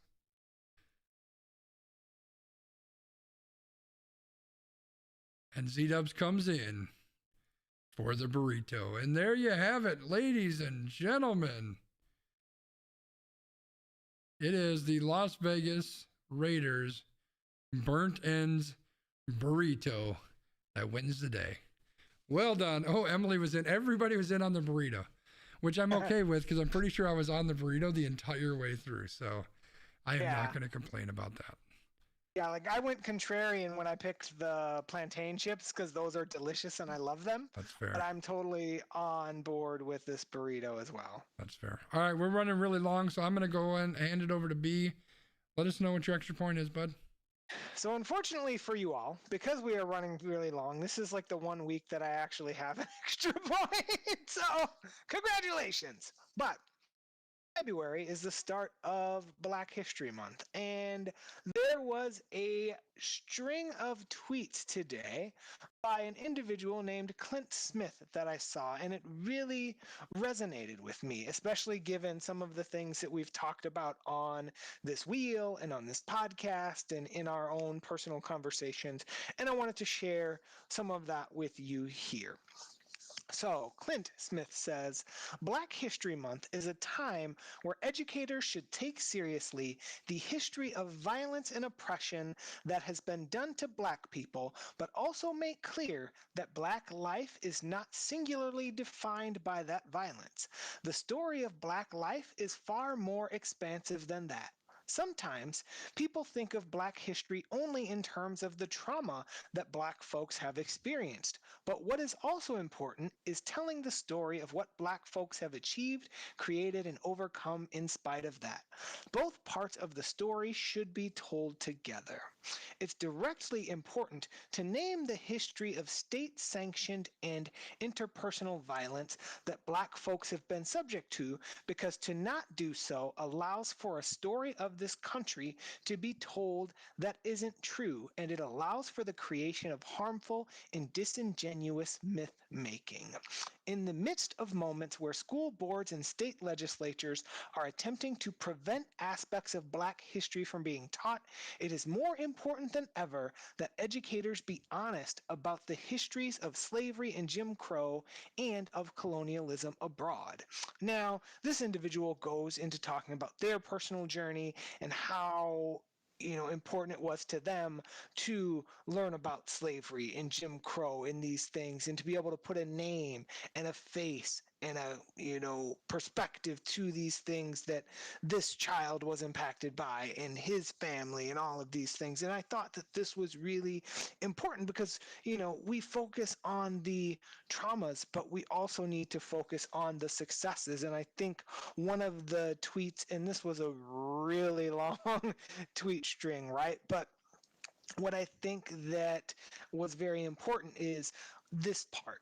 Telling the story of Black life is not an either or, it's a story of both and.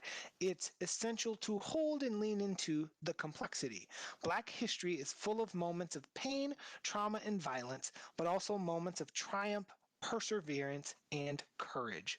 Black history is not just the story of individuals who did exceptional things, it is the story of ordinary, everyday people who have carved out meaning, purpose, and joy in their lives despite conditions that may have attempted to strip them of those things. Now, as those of you who know me know, and I've said this on my podcast before, I identify as Black. I am a mixed race person, but I definitely identify as Black. And I also understand my privilege in that, because people look at me and they don't think that I am Black, right? But like, reading stuff like this really hits home for me, because I want all individuals who identify as Black to be able to celebrate the good of their history, and to also be able to understand the challenge and the trauma of the history of Black individuals, because without that duality, we are really stripping individuals of all of those things that make them who they are and allow them to achieve what they can achieve. So I thought that this was really important, and it was not something that I looked for. It was something that somebody put into my timeline today, but I was really thankful that I saw it, because it's something that continues to make me mindful of being a person who's out here advocating for these things. Because as we talked about on this wheel, and we've got 6 other topics of, you can't say this, we can't do that, and we need to push back on that, because it's not just about what one type of person in the majority thinks. Nice. Thanks for that, B. So I know we're running long. I'm not gonna say a whole lot of stuff, and I don't really know that I can follow up what B said there. But here's what I will say. It's Black History Month, so go support some Black individuals, Black creators, Black artists, Black musicians. You guys come and hang out and support me, which I am eternally grateful for, and Brian as well for the podcast. Go find some other streamers. I'm going to put a link to one in the chat right here. This is a guy that I follow. I watch his streams fairly frequently. Follow him on Twitter. Very positive environment. Dude's out there rapping while he's playing games, like freestyle, and it's pretty amazing. If you find his Twitch stream or his Twitter feed, he's got a bunch of clips there. It's just one individual that you can go and show some love to this month. Any month, every month, right? Like, we should always be supporting everybody and all these people of color who have untold and unimaginable struggles that they go through, but especially this month. So that's my one quick thing that I'm going to throw out there. And let's not just use this as a one-time only month of, hey, you know what, this month we're going to think about Black people and whatever. Like, clearly that's not what we do on this podcast. I would be shocked if anybody out there that watches this falls into that camp, because if you do, you probably wouldn't be here. And with that, I'm going to hand it back over to B to close us out. All right. Well, thank you for joining us today. If you'd like to find us or give us feedback, you can find Sconzi on Amazon Sidewalk. You can also find him on Twitter at Sconzi. You can find me on Twitter at LandmarkMKE. You can find the podcast on YouTube. Click the bell, follow Sconzi. We got the podcast here on Tuesday nights. He's got streaming stuff on Wednesdays and Thursdays for you. You can find us in your favorite podcast app in We Random. And you can find the Packers special team coordinator, Maurice Drayton, looking for a job. Now, we don't want to celebrate people losing their job, obviously, because that's not a great thing, but we are all about accountability culture. And when you say that it is fixed and it is not fixed, they are going to fix it for you. So, and you're going to end up as the clip for our podcast. That's going to end up as the clip? No, it was last week. Oh, yes. So, until next time, I'm Landmark. That's Sconzi. Thank you for joining us. Thank you for being a part of our lives. We're grateful to be a part of yours, and we are looking forward to bringing you more positive content next week, and then we'll get mad online because that's our brand. For now. Bye, everybody. Bye!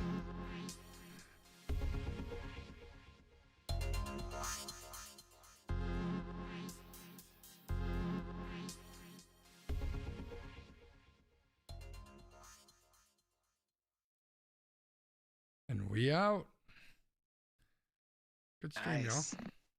y'all. Yeah. I really liked that tweet thing, though. I wanted to. Yeah. I actually had a different extra point, but then I saw that and I was like, nope, that's going to be my extra point this week, and then I'll save my other one for later. Yeah, I surprisingly didn't have one. It's been As it's been a very rough and long 24 hours or so. Yeah. So As Kevin Hart said, I was going to put it in a pocket. yeah, I don't know what that means. But Although it was my extra point was going to be related to your very long 24 hours, but. Oh, was it? Well, maybe It was. next week. It might be a very long I week. We'll see. I figure, you will have more than 24 hours, so I can save it. I can put it in my pocket, and I can Wow. use it next week. We can hope at least. And apparently, Joe decided that he was going to bail out on bailing out. So apparently GTA is going to hold off until tomorrow. So Joe is here? Joe is, well, he's somewhere. He's not in here with us, but yeah. Yeah, all right. He sent me an invite to play Apex like 45 minutes ago, and I'm like, bro, I'm doing a podcast. Like, calm down, man. But yeah, I think we'll jump in there. But he should be out tomorrow, and if that's the case, I think if Dubs is going to be around, we'll jump in. We'll play some Grand Theft Auto. We'll introduce you to our characters. We'll show you the motorcycle club that we got, and the bunker, and all the crazy stuff. And we'll go and we'll shoot some cops and stuff. Do some stupid shit. It's crazy, but it should be fun. That's the plan, at least. So yeah, I think that's what's up next. Some old Apex. Cool. Well, as you all play Apex, I will bid you adieu, but thank you for having me, and enjoy the rest of your evening. Sounds great. Thanks, B. Have a good night, man. You too. Later.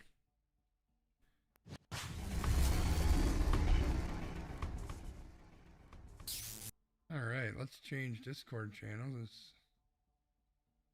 I'm going to pop into Joe's real quick and tell him he's in the wrong one, and I'm going to be very, very loud about it. So make sure you mute. Hey, Joe. You're in the wrong Discord, man. Huh? There you go. I said that and I left. Looking, I was excited for GT. Oh, I'm sorry, Emily. I'm sorry. I probably shouldn't change it like that because that makes me a dick. But tomorrow night we'll have 3 hours of GTA. Are you game tomorrow, Dubs? No. Okay, well, it'll be just me then, but we'll still have fun. I'm starting a podcast. Oh, good. You should. I have nobody to podcast with. I'll podcast with you. No, you already have a podcast. I can You're a have busy 2 man. podcasts, man. I can do that. If I don't have to do all the work, I just have to talk. That's easy. What is all the work? Like what entails doing a podcast? Dude, you should see how much work we put into this freaking thing. Oh, see, I just want to be the charming, charismatic personality. Well, we didn't mention this on the podcast tonight, but Brian is not going to be available in 2 weeks. And so we're deciding if we just take a break or if I bring in a guest host. Oh, you got to take a break. You don't want to be a guest host? No, I don't want to. I don't want to stand in for Brian. Oh, okay. Those are huge shoes to fill. That's true. That's very, very true. I'd feel like an ant wearing Michael Jordan's Air Ones. Yeah, that's fair. No, I mean, I'd fill in if Brian was okay with it. Yeah, we'll see. But if you want to take a break, take a break. You may take a break. But tomorrow is 100% GTA, even if Joe shows up, because he ruined it for Emily tonight. So hopefully you'll be here tomorrow, Emily. Yes? Emily, tomorrow, Scotzy and I, we're going to show you our motorcycle club. That's right. We're a couple of bad, well, I'm not going to say that word, but it starts with a B, ends with an S, and has itcha in the middle. I was gonna go with the one that starts with an M and ends with an R and has other that one. Or to keep it clean, because there are 18-year-old children of mine watching. There you go. Bad Mama Jammas. Bad Mama Jammas. Maybe that should be the name of our motorcycle club. Yeah, well, I mean, if Joe does get GTI online and joins our motorcycle club, is it going to be weird that it's going to be Joe in Scons and Dubs? No, it's still going to be Dubs and Scons. He'll just have to deal with it. Yeah, what the F is that? We're the founding members. That's right. We're president and vice president, baby. Yeah. You can be the enforcer, Joe. Mother effing club then. No, you can be our enforcer. You can be the bartender at our clubhouse. No, how generous. Well, Joe, you're going to have to join because we need a third to start our gun running. I've been thinking about it. I might get it. I don't know how much it is these days. It is how much is it? Is it the full price right now? I doubt it. I doubt it, but it is so much fun, Joe. I'll have to check it out. GTA 5. Sconzi's not only the president of the motorcycle club, he is the CEO of a criminal corporation. It's true. Oh boy. It's $15, Joe. Oh, okay. I can swing $15. It's a premium edition. Yeah, and if you have Amazon Prime Gaming, right? Yeah, I think there's a bunch of rewards on there too. Dude, this is where I got the $1 million from, Dubs. You get $1 million bonus if you buy this version, and then you get that starter pack, which is how I got the bunker and the clubhouse and all that stuff. So I must have bought a different version then. Yeah. You're going to get loaded up, Joe. Yeah. You'll get a bunker. You'll get a CEO suite, $1 million cash. Well, Emily, I hope that you'll be here tomorrow because I feel horrible now.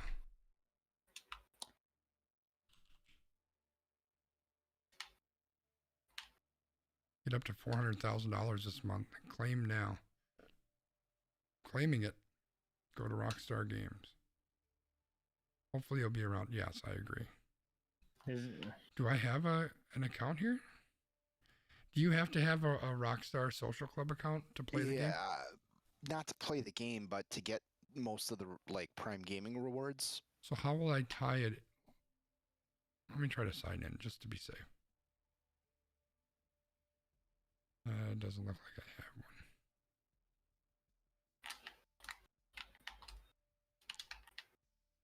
Do I have to use a certain email? I don't think so. So, Joe, how you doing, by the way? Doing all right. Good. It was nice to have a couple games with you today. Yeah, it was nice having Apex lunch. Yeah. Sorry I had to go so abruptly. Is everything okay? Yeah, so we had lunch delivered, so that came, and then I heard a thunk behind me, and I thought Patty was getting something out of the closet because that's where we store our paper products. No, the dog was having a seizure. Oh, geez. Like a full-on paws clenched, eyes bugging out. Yeah, it wasn't scary for us because we've dealt with it before. It's just a thing. But, for him, it was scary sure, situation. yeah. So I just had to, lay there with him until he finished. So yeah, he's a special little guy. Yeah. Great.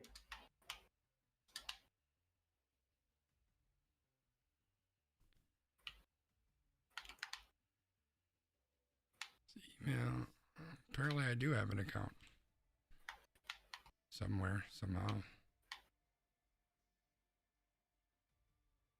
Rich, I realize why you guys like playing Wrapped. It's also about collecting things. That's true. You should see us when we get to Grand Theft Auto. We collect stuff too. Dead bodies. Dead bodies. Bounties. Stolen cars. Yes. Police contacts.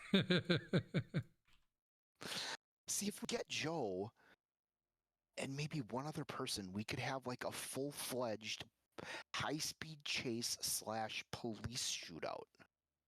It's true. Just, because you can buy a rocket launcher. We could just get a rocket launcher and rocket launch the cars. Oh, God, that would be kind of like great. it. Says the guy who works in the criminal justice system. Right?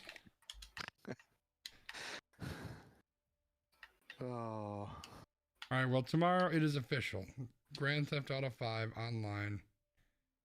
Me and Dubs and probably not Joe, because Joe might have something else going on, but we're going to get Joe signed up too at some point.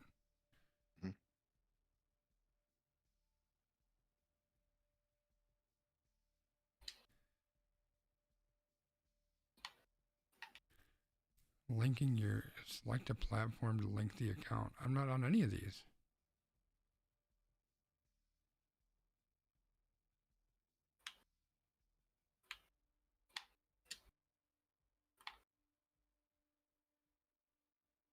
Complete my claim for 400 G's, baby. Successfully claimed. Nice. All right. Yeah. Tomorrow will be Grand Theft Auto. Is this online? Yes. So there is a single player GTA 5 game, but what we're playing is online. So you join a server. There's a number of other players running around. Not a ton, like maybe 20 per server or something. And then we're playing in the same game. So it's super fun. So while I'm driving around like a maniac, Z-Dubs is hanging out the window of the car shooting the cops. Or vice versa. Until we drive over a mountain and we flip the car 7 times. We die. Or until I get a bounty on my head and then other players kill me. I haven't had a bounty on my head yet. Oh, I had one the other day that was up to like $10,000. Nice. Yeah, I got smoked within like a minute. My video's not on. Sorry, go ahead. Oh no. So when you have a bounty, then you show up on the map with a different icon. So then people just search for you. Gotcha. Thanks, Wiggs. I don't know why that wasn't there. Here's that beautiful, handsome face. Whoop. Oh, Z-Dubs. Joe, you gonna finish this game sometime today? What the fuck? My bad, guys. I didn't know you're all waiting. I'm done now. It was a slaughterhouse. What can I say? Scotty, am I crazy for thinking about? I really want to get the Ecto 1 Lego set if it comes out. Ooh, or yes. Not if it comes out, but if it once they get some back in stock. Yeah, for sure. That would be awesome. Like if you're into Lego, I'm not into Lego, so for me it's like, but if you're into Lego stuff, hell yeah, you got to get that one. Or the newest one is Thor's hammer. Nice. So yeah, Patty thinks it's cute, but I said, at least it's in moderation, not like these dudes on YouTube I watch where they've got their entire basement is a giant Lego city. Right. That seems. But look, if that's their hobby, yeah, more so power be it. to them. You know? And the one guy apparently, that's how he finances his YouTube. He buys and sells Lego sets, and that's how he finances his YouTube. And he does. That's his job. Yeah, makes sense. So I mean, look, more power to you. Nobody can get Thor's hammer. It's hard to pick up. That's fair. Yeah, if you can, that's kind of the dream, right? If you can make money doing what you love to do.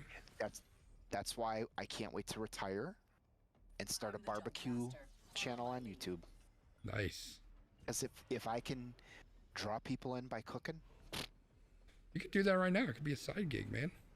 It could be. I'd have to get the stuff. I'd have to get probably not a camera, but I'd need to get a tripod for my iPhone. Yeah. Or a camera person.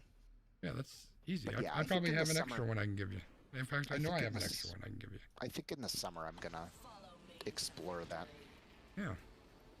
Because I'm gonna be like, once we get this, I think part of it is I want to get the space finished out there. You know. Sure, that makes sense. Just, because people are into the whole aesthetics thing. Oh. Freaking people. Although I suppose, if I really could set myself apart if I did a YouTube barbecue channel, like cooking out of like a garbage can. There you go, a dumpster fire. Call it the Zach's dumpster fire. Yeah. Backyard barbecue dumpster fire. I think just Zach's dumpster fire is great. There you go. That could be the niche. Get everybody up in your grill. Or awful. I got a longbow in Mozambique, so this is going to be a game. Oh, snap. Backpack here. Level 1. Okay. Charge rifle here. I would consider that over the longbow. Level 2. Yeah, I gotta get used to not using caustic since he's going to shit next season apparently. Yeah, what the heck's up with that? That's a huge bummer. Yeah, it'll be interesting to see how they implement it because it sounds like what they're gonna do is probably just like, I'm hoping they're gonna give hit points to the trap, so that they better. I mean, great.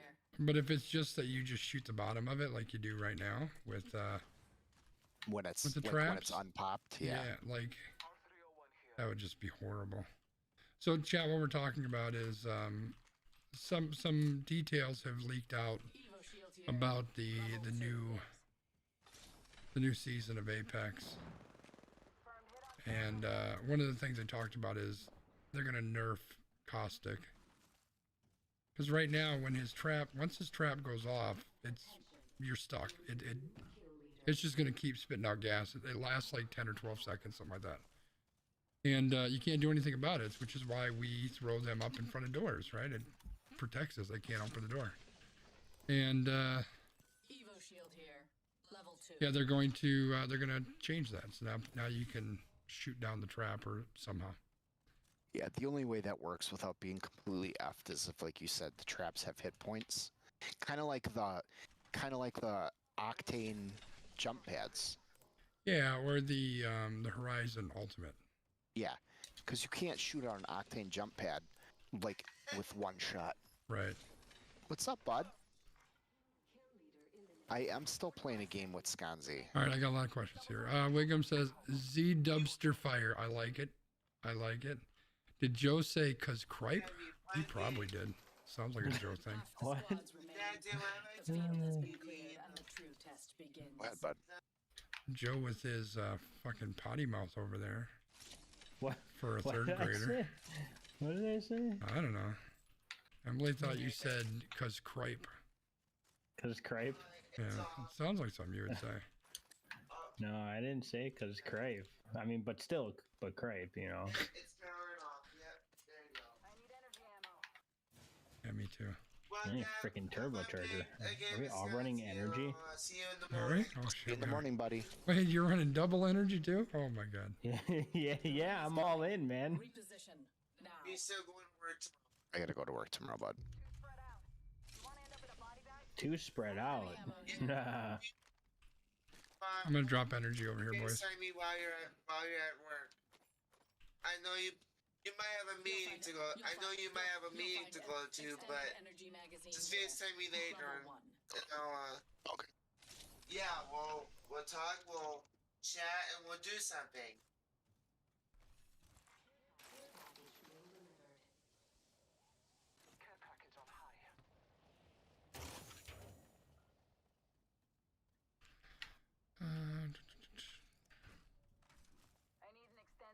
Of course, I went to the one that's freaking open.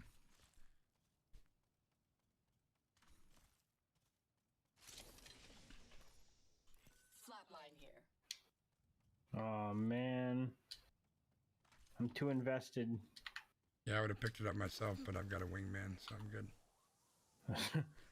Oh god. Yeah, buddy. Extended light mag here. Backpack here. Level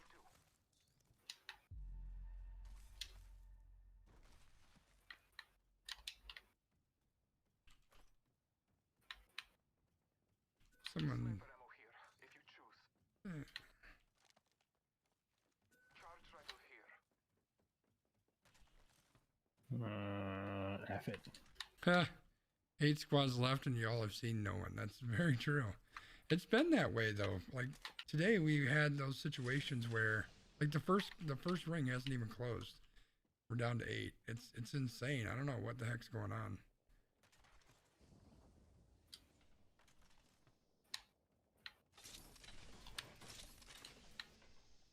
Shotgun bolt here. Level 3. That should draw some people in. I can make use of that.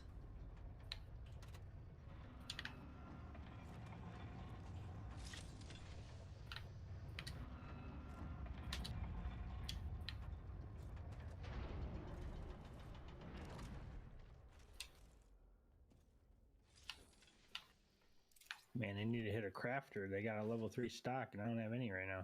Anybody need bats? No, I'm good. I got 4 of them. Circle's coming. Which way are we going? This way, I guess. Boosted loader.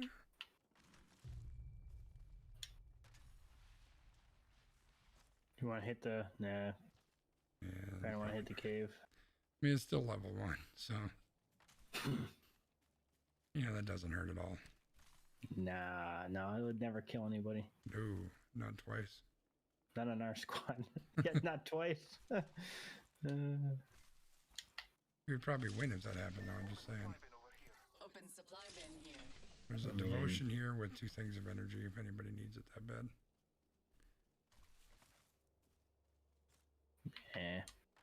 Eh. Yeah, turbocharger. 5 squads, Jesus. Can't tell you how many times I almost dropped a caustic trap. Stupid.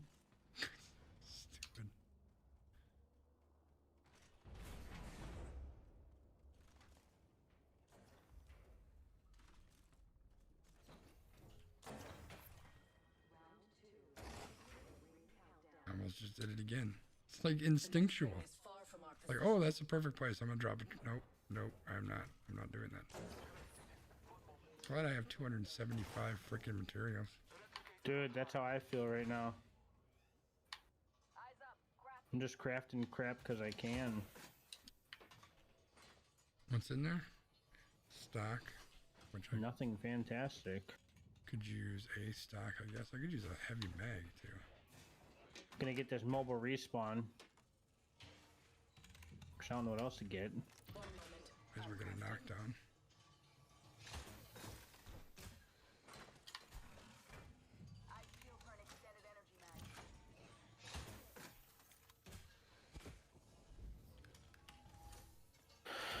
I need a freaking turbocharger. I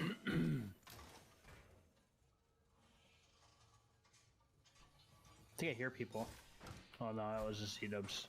I mean, these people. C-dubs.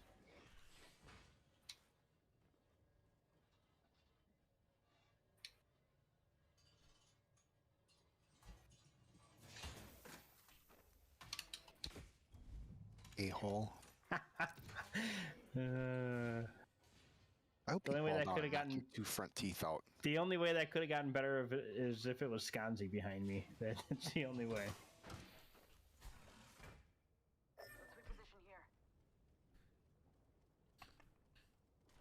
All right, down to the top 4, boys. You guys are We're close to gone. the ring.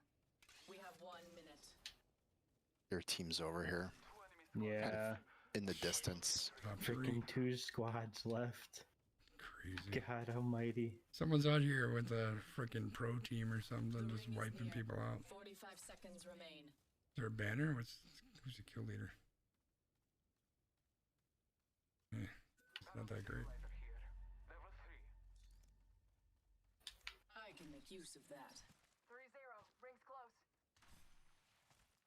I'm gonna try to get into the ring. Backpack here.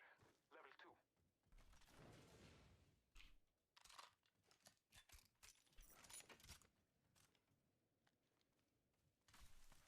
10 seconds. Ring's just ahead.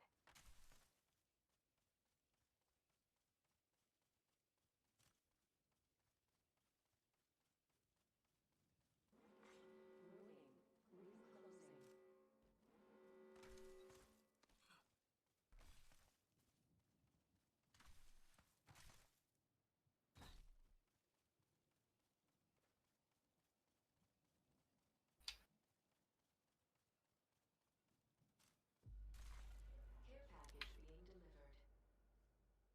Care package incoming. Y'all earned this. Just watch your backs.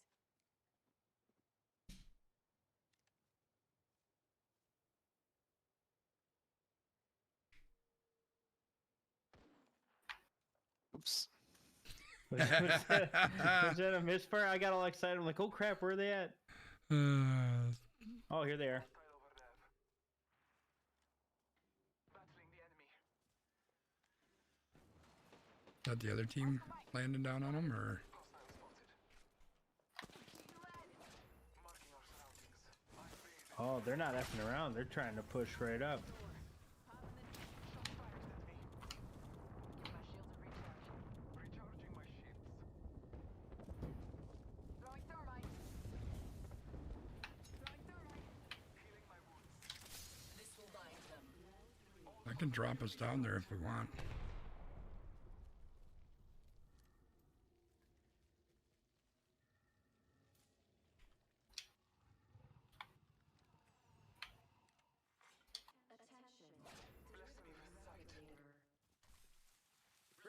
Right. And if we're gonna go, we might as well go now because they're inside.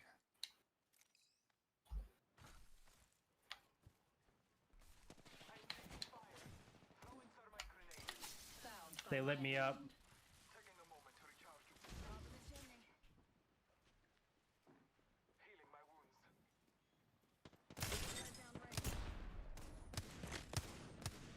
There's one more squad somewhere behind us. They're right behind us. Yep. God damn it. Scanning the area. Focus. Shit. Do not let them best you again. I'm gonna drop a thing over here, Dubs, if you can make it. Phase tear. Use it. Oh frick! They just portaled me. Oh, that was you. I Oh my god. I couldn't make it. It was not in cover. Let's go this way, Joe. Moving here. Follow me. Bound by my hand. Yeah, let's just go in and get them.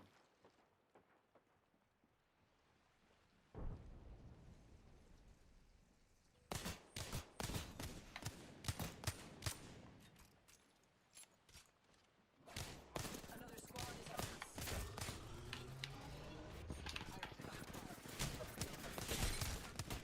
Reloading. They will be bound. Shields are depleted. Recharging. Oh, you gotta fix your They're shields. right outside the door. Yeah. Taking a moment to recharge my shields. Using a Do you have any Phoenix kit. health? Cover me. Yeah, I got 4. Hang on, I just grabbed 2. Taking a moment to heal. Sounds like maybe they're fighting the other team. Yep.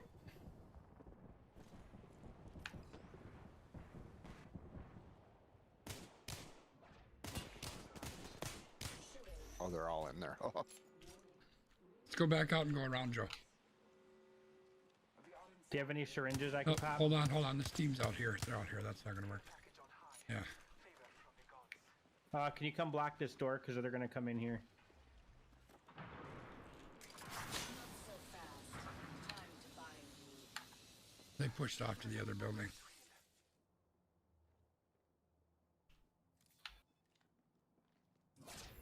Yep. And the other one's off to the right.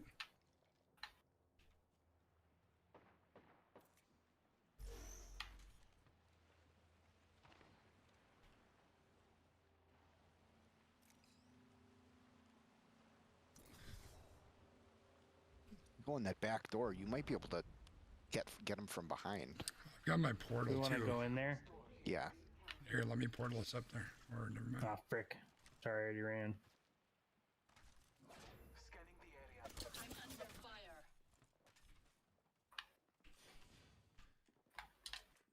Team behind us, 220, give or take.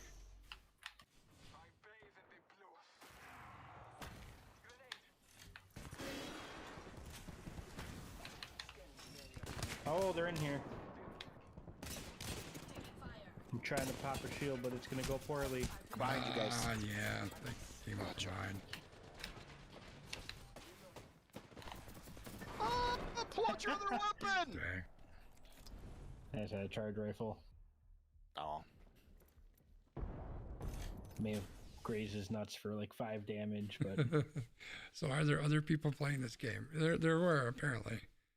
Unfortunate placement, only time. There are people and they surround you. Yeah, I don't know. It was interesting how that whole thing came about, but it is what it is.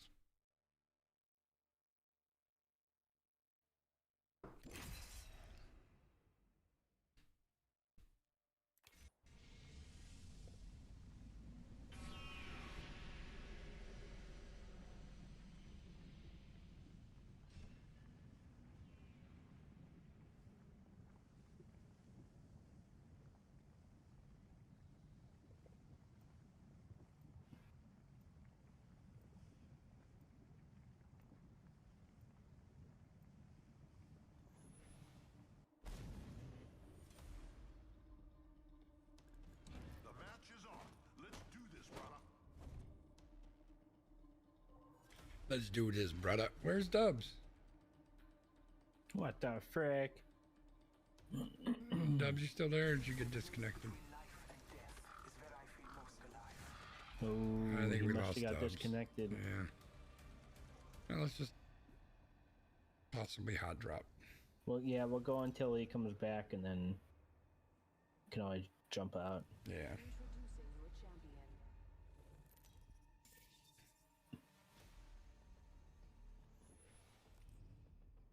Looks like I'm the jump master.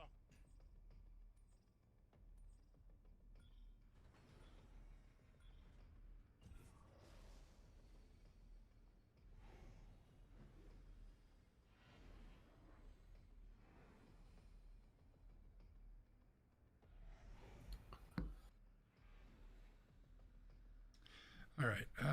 Let's go to Joe's favorite spot. There we go. Yeah, buddy. Well, there goes Dubs. He gone. Yeah. Maybe one team coming here. Maybe 2. Maybe They seem to be going to 7. that building. Freaking no gun in the mother effing bin. What the fuck? Alright, well, I got a rampage. Longbow here. Volt SMG here. I'm gonna take this longbow just because Fernando can't. Fuck Fernando. That's what I'm saying. Let's say it again for Fernando. Check your map. Almost did a stupid thing. Almost as stupid as my internet. Almost. Apparently. All right. You ready to push over there and die, Joe? Yep. Push it I'm right. jumping on the first train out of here. First train out of Clarksville. I could say something about trains, but it's a family-friendly stream. That's right, Z-Dubs. Which way are they? They're the other way, right? Yeah. We're getting on this guy. I'm All right. getting on this one, yeah. Hello, boys. We We're are gonna do the coming. sneak attack. I feel so stealthy right now.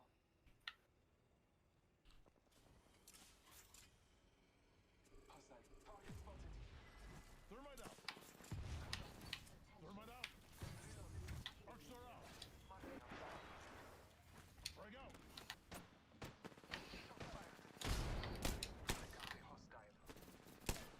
Reloading. I took an enemy's life. Taking damage over here. Throwing some cover for my brothers. Reloading. Taking fire. I'm shooting inside my own fucking thing. What an idiot.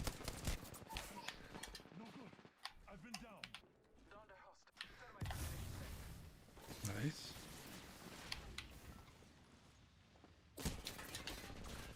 Yeah, there's 2. F me. I'm out of heavy, boys. Gonna have to do it with the longbow.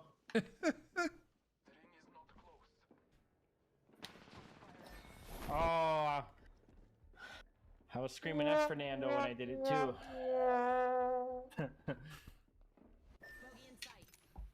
F me. Freaking trumpet piece of crap.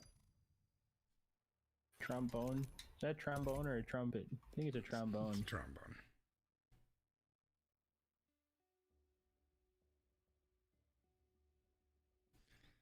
Just looking to see if there's a cool movie to watch after stream, but there really isn't.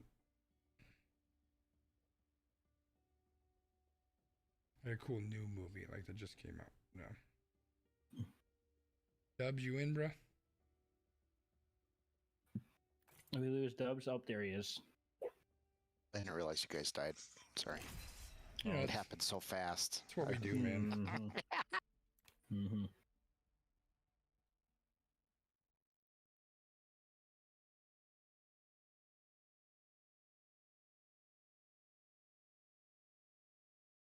It is what we do. I didn't even say hello to Rich showing up today. Rich is here, everybody. What? Emily's here. Say hello to Emily. What's up, Emily? Emily's here. Thanks for joining. Joe is breaking out his interviewer voice. We're glad to have you on this fine Tuesday night thing.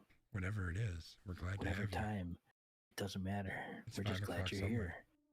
Yeah, that's right.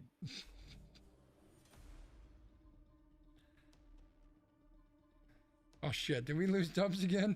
God dang it. Dubs, are you there? We lost him again. Mother F, we're gonna have to freaking two-man squad this crap again. Welcome to Apex ASMR.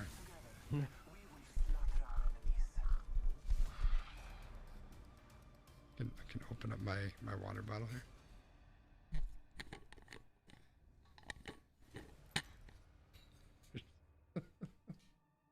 Hey. Tap on my remote control.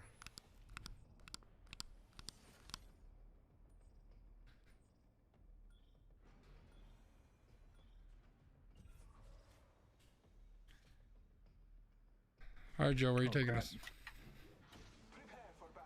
Right here, baby. This place gets freaking nuts. There's at least two other teams. I'm gonna take us to the side, to this right side door in the middle. Right where the diamond player's going? Yeah, we're gonna kill that bastard. F him. I threw my shield and ran. Yeah, it didn't work so hot for me. I did not kill the diamond player. No, are you dead? I'm down by someone else. And I got killed by 3 people. Like, it just was a slaughter. They like all ran by me with guns and I had nothing.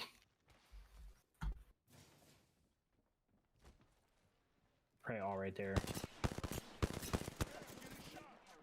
Missed me. Shit, I was trying to come get you, Joe. Ooh. What the fuck happened there? Yep, they were everywhere. Yep, Jesus that's what Christ. happened to me. It's like one started shooting me, then another one started shooting me, and then a third one downed me, and then someone else came by running through and completely killed me. 30-30? A little suspect. He's running on his own. Interesting. Freaking Dubs internet. Yep. Run your fingers over the keyboard up against the microphone. All right, here you go. Wait.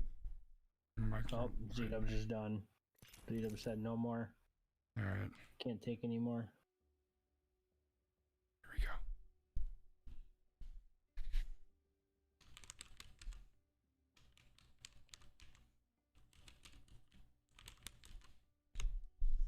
There you go. That's G.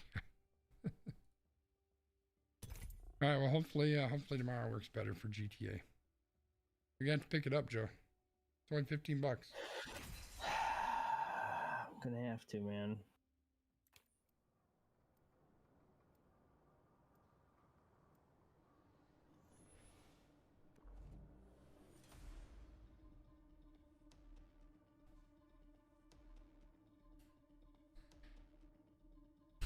This will either get you a lot of subscribers or drop all the ones you have. Yeah, that's probably true. I need to put the ASMR in the title. Wonder if does his head bobble? No, I was gonna do the bobblehead sound. That doesn't work.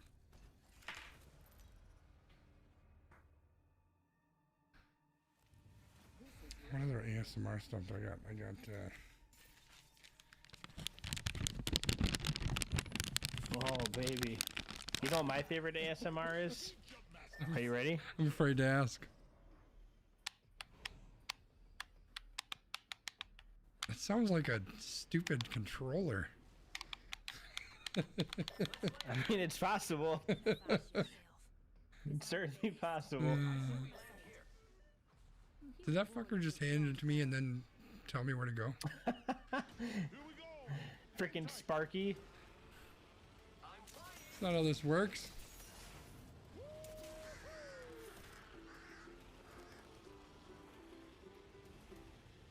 All right, we got a diamond player, 2 diamond players behind us. All right, let's kill them. Yeah, they're coming right here. Well, we're gonna kill them, Joe. That's what we do.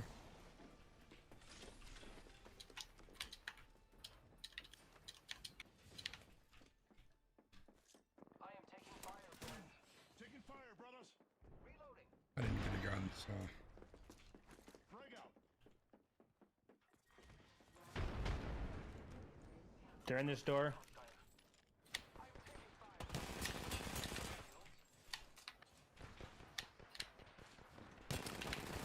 This mother effer. He got me. yeah, me too. No good, brother. I've been down. What a douche. What a frickin' Sparky. God dang Sparky. God dang it, Sparky. My damages. Dude, this guy ain't gonna do jack. I'm leaving. He's leaving. I'm out. Next game.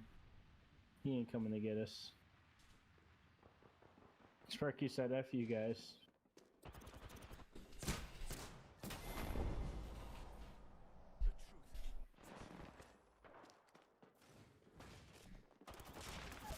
Where'd my game go? Why is my game over there? What the hell just happened? Must have knew I left. No, I think my monitor got fucking shut off for some reason. That's the trick between you and Z-Dubs. We're never gonna be able to play Apex. Yeah, it got like my power plug is a little weird. Every now and then I kick it down by my feet, and then the fucking monitor shuts off. This is our chance to recover our friends. He's kind of trying to come get me. Yeah, fuck it, I'm leaving.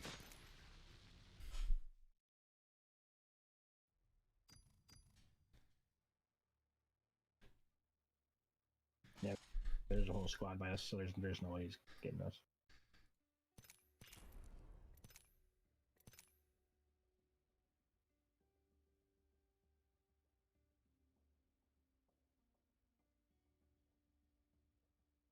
I gotta rearrange all my shit. My game's still in the wrong area. Let me load it back up. I'll be right back. Alright.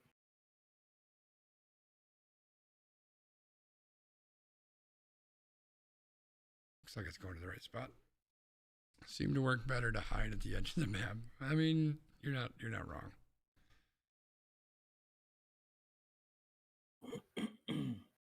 I think maybe it's just people have given up on ranked, and so they're all running pubs or something. I don't know.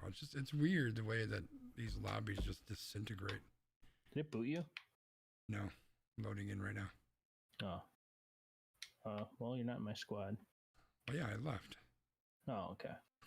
I said I was shutting it down.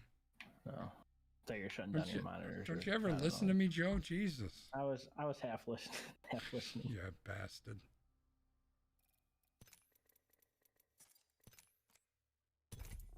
There we go. We're back.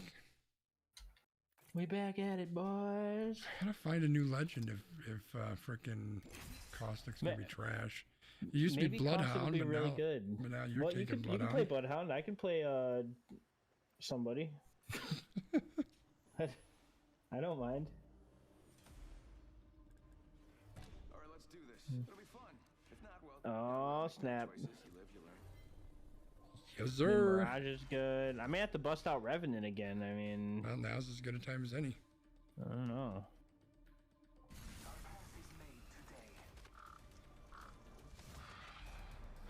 Or Lifeline.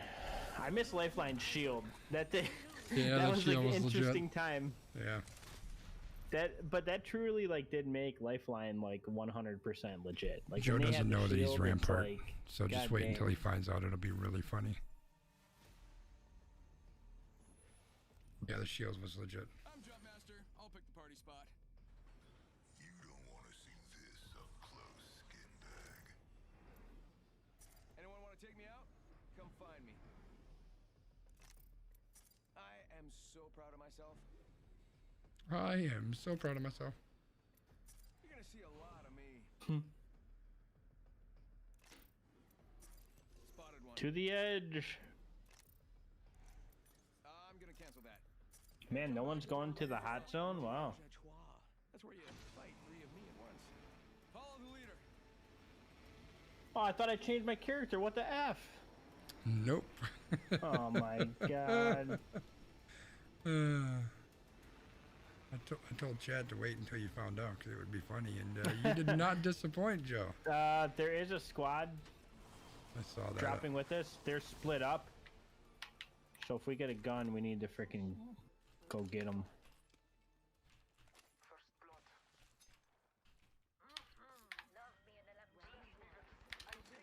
Our guy's in a fight. Alright.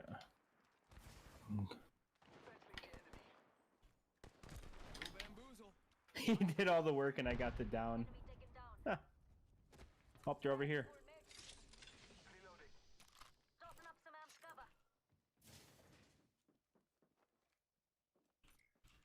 Somebody on me. I need shields. I'm taking contact with hostile. Go bamboozle. Took down an enemy. Got him, got him. The champion has been eliminated. Hostile close. There goes the champion. Reloading. Alright, frag out. I got him. I got him. Remember that. Right, I got him. Frag out. I need shields. Throwing arc shot. Scanning the area. Send in a decoy. Wait, how do I know I'm not the decoy? Existential. In combat. Making contact with enemy. Reloading. Attention. There is a new kill leader. There, guy just run down there by himself. Be me. Bam! Bam. Guess I'm running out of ideas. Throwing arcs. Marking our surroundings. Where'd that guy go? I don't know. I think there might be one over by our guy.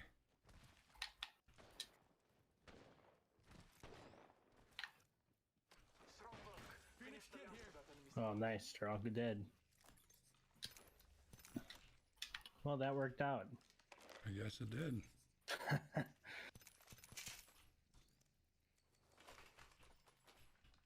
Guess he didn't want the Phoenix kid I dropped for him. Go fuck yourself, pal.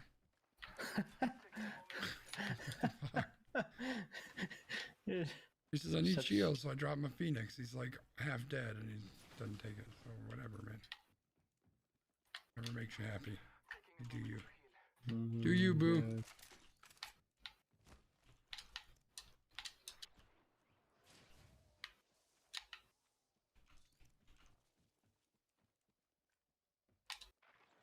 Yeah, they couldn't have looted very well because there's like nothing in their boxes.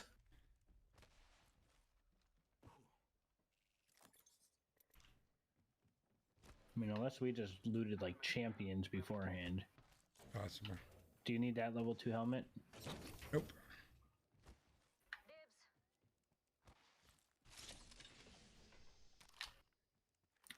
But there's a crafter with a stock, and I need a stock. Well done, mate. Oh, this stuff's all looted over here. Can all calm down a bit. Some of it is looted. Hold your butts. Crafting. Devotion here. Oh, it's tempting. Would you be more tempted if I had a turbocharger? I mean, I would. I don't have one though. It's unfortunate for me.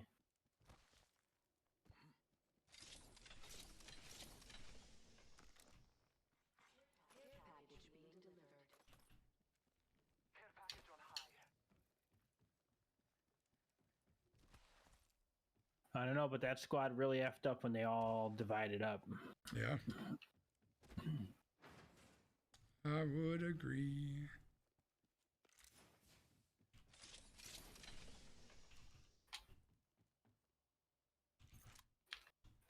Extended energy mag here. Level 2.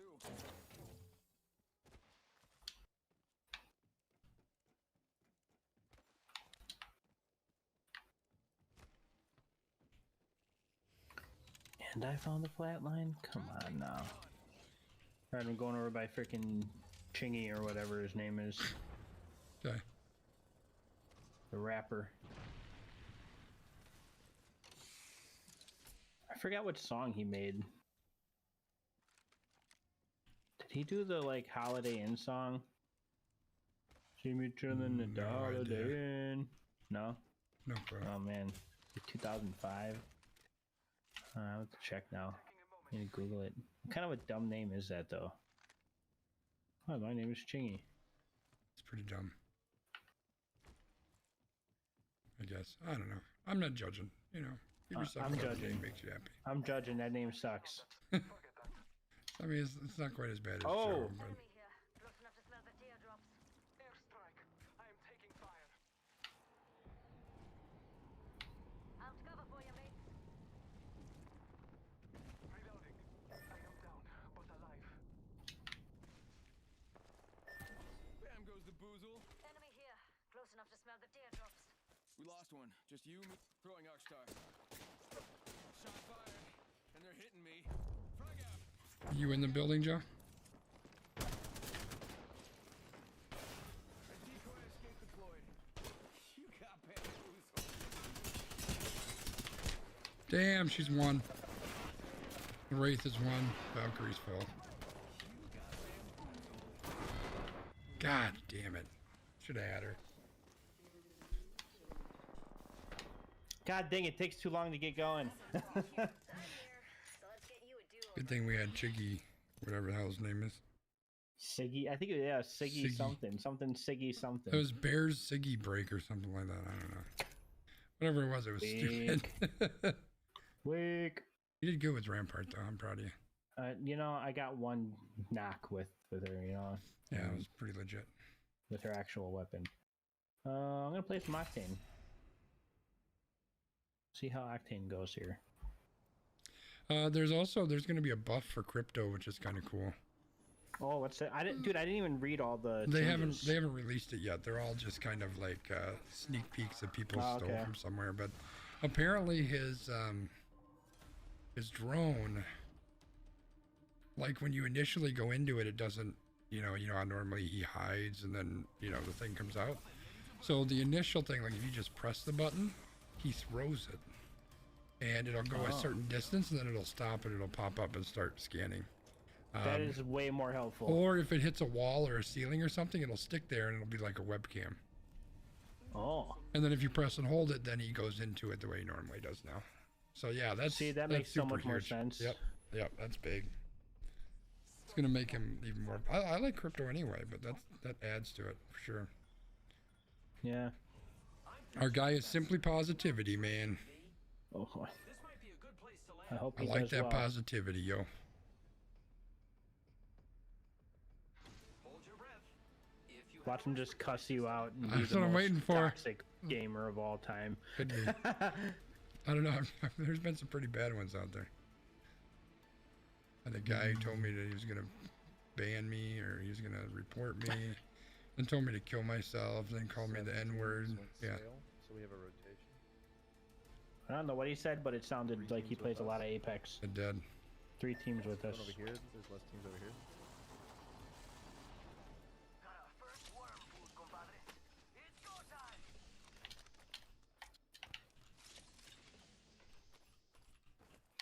Car SMG here. Bunch of heavy. Compadre, heavy ammo here. To those who need it, there is an extended energy mag here. Level 2. Need an optic if you see one. Anybody else need heavy? I'll do that. Heavy ammo here. I'm running light. We're already in the ring.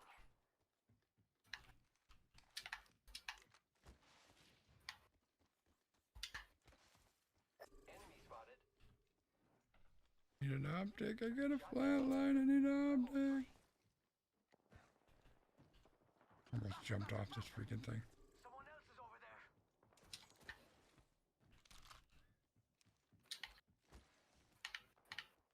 Hostile spotted.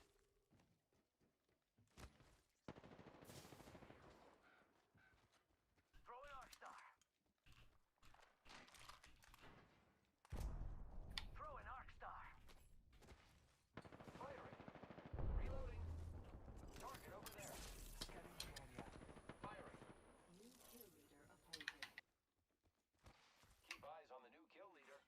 Champion Using eliminated. grapple. Let's be honest. I'm the only. The enemies are shooting at me. Reloading. Hit the ejector seat. There's a beautiful job happening here. Just you and me. Faster, faster, faster. Reloading. Downed one. Taking fire. Scanning the area. Oh, this guy's one, dude. We've got smoke here. He's getting his guy up. He's right. Keep going, keep going, keep going. Around the corner. Let's do this. Oh, he got him up. Or he's getting him up. He's getting him up. Do you see him? I think he's inside or... Nice. He's coming around there. To the door. Fuck Oh, me. nice try. Dang. We were so close. Look at that. We were so freaking close. Dang.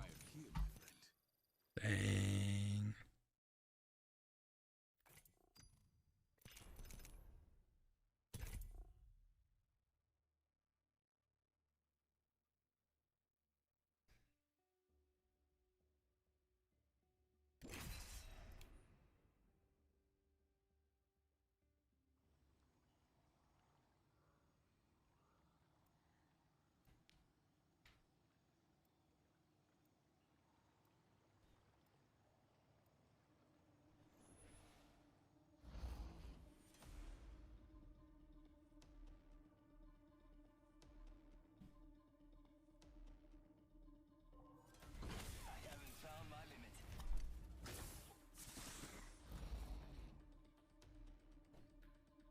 You and me, friend.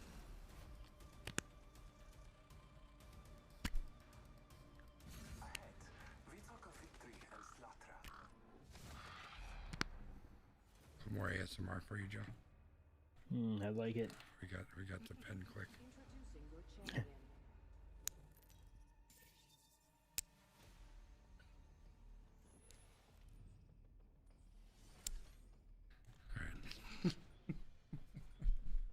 Oh, Jesus. Hold your breath if you have to breathe. Gargly on this. Garglyondis. All right. Oh no!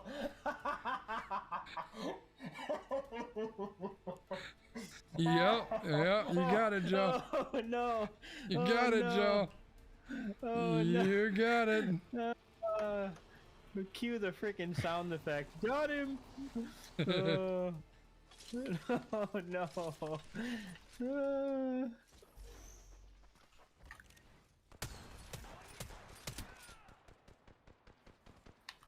I need a real gun.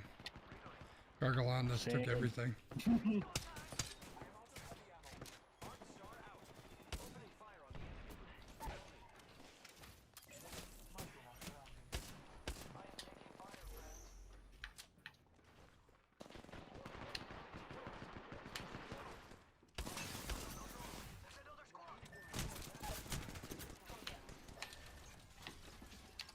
Garglyondis fucking disconnected like a bitch.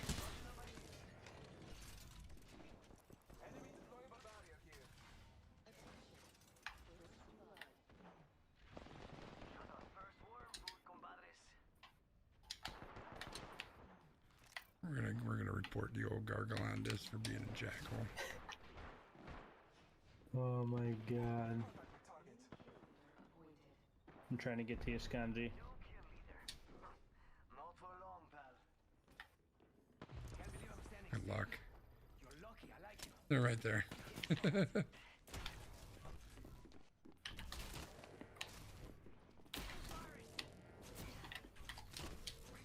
She's going down the other side. Nope, she's back over here. She's right on me.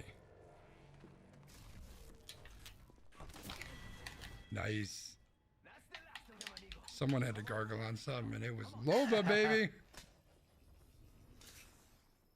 The shield in there is dead. Let me grab it. Okay, go ahead and take the blue shield now.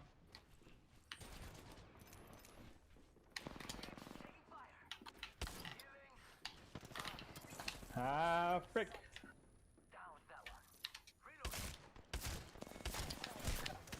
Yeah, I got some shots on him. Someone's pushing. This person's gonna come finish me. He's pissed at me. Nice try, those Joe. bastards. You put in some work. I tried to keep the peace, man.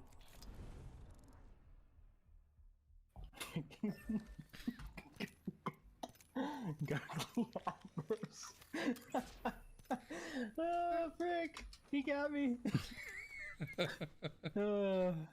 I'm like trying to figure out his name. I'm like, oh, that must be like, I don't even know, Spanish maybe, or it had the diss at the end of it. I'm like, I wonder what that means, you know? I think it means that they're a piece of shit because they disconnect as soon as they go down. That's I absolutely think that's right. what it means. Yeah. That's absolutely right. F me. It's like the first time that I saw what was it? You know what I mean? You know what I'm getting at, Skanji? It was Ligma. it was Ligma. I was like, what the heck is Ligma? But I'm.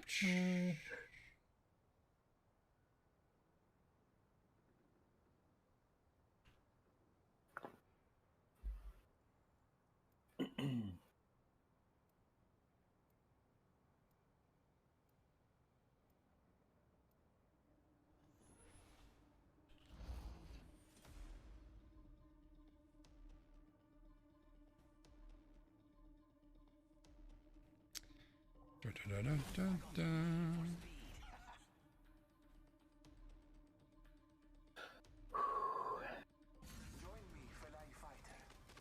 Fight strong. We're in this together. Remember that.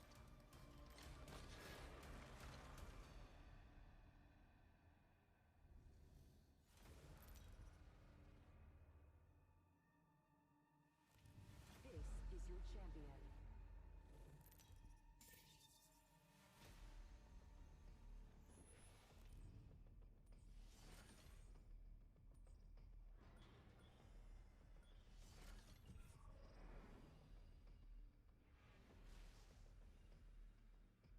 What's up, team? How's it going? Oh, snap. Dang. Going good, bro. How you doing?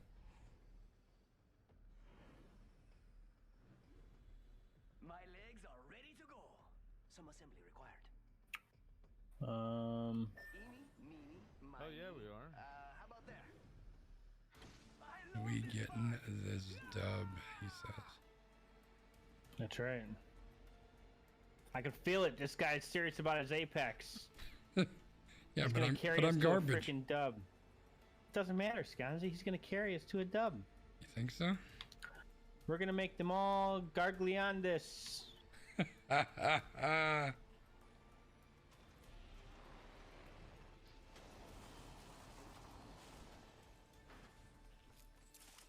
Well,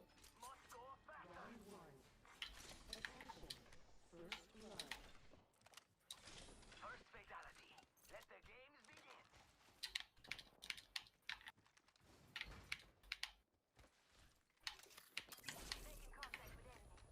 Scanning the area. Engaging. Reloading.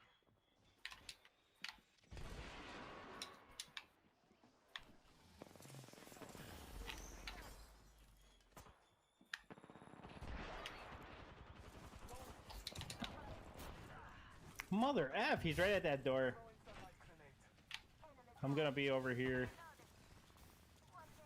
Oh crap, the door opened! Oh, fuck, I'm sorry.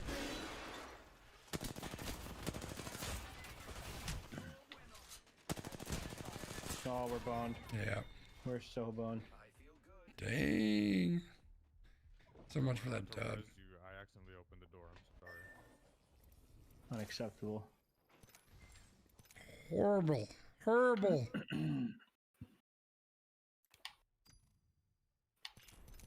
Freaking opened the door when he was resing me. Is this a long game night, Joe? What's going on? No, I play one more. All right. One more. I'm over here trying to find one movie I want to watch after this. You know what I've been watching that I've been forcing Samantha to watch, and she's hated every minute of it? What's that? Have you heard of the show called Dave? Dave. Is that an HBO thing? It's on Hulu. Hmm. And it's about Lil Dicky, the rapper. Yeah. Have you ever, you know who Lil Dicky is? Yeah. Yeah, so it's basically it's his show, like he's created it or he's helped produce it, and it's like loosely based on his life, you know, but it's like super freaking funny, dude. It's so funny. Oh my god, you should watch it. Even if you like don't like him, it's funny stuff. Like you don't even have to care about who he is. It's just a funny show.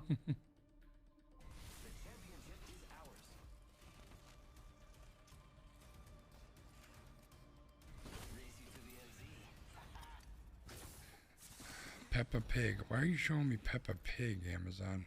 Fuck out of here, bruh. Yes, Kanji, don't you like little Peppa Pig? No. Saving Private Ryan. That's a good movie, but I ain't gonna have that. Not enough time for that shit. You don't want a 2-hour movie? No. I think it's 3 hours. Like 2.5. Oh my god. It's long. Let's see. It is 2:49. That shit ain't gonna happen. Like I probably couldn't even get a 2-hour movie in. Some of us are old and we have to go to sleep. Yeah, I got a big day tomorrow. I got lots of meetings. Do ya? Yeah, I need to catch up on all the work I haven't been doing over the last week. Yeah, at some point I need to prep for this meeting that I might maybe have at some point this year. Yeah.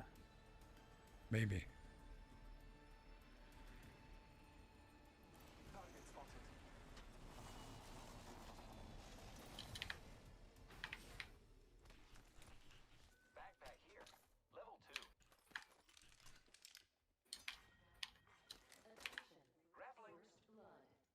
Dude, RE45 with hammer points, freaking stop it.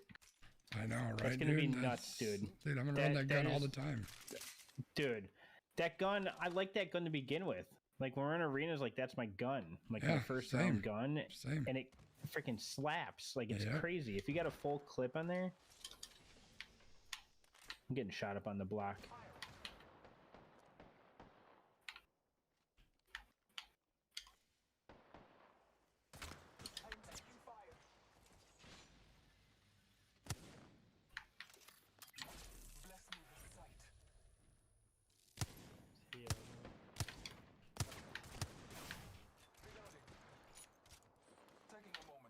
Somebody's here.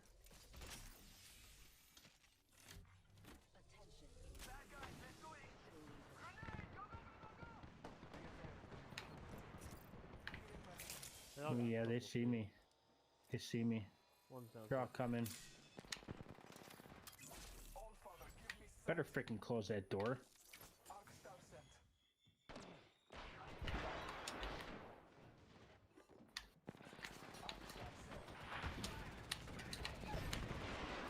Freaking devotion piece of crap. He's on the roof. 2 of them. Admiral, oops.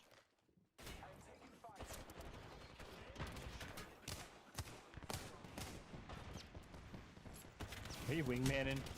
Yes. Main floor 2.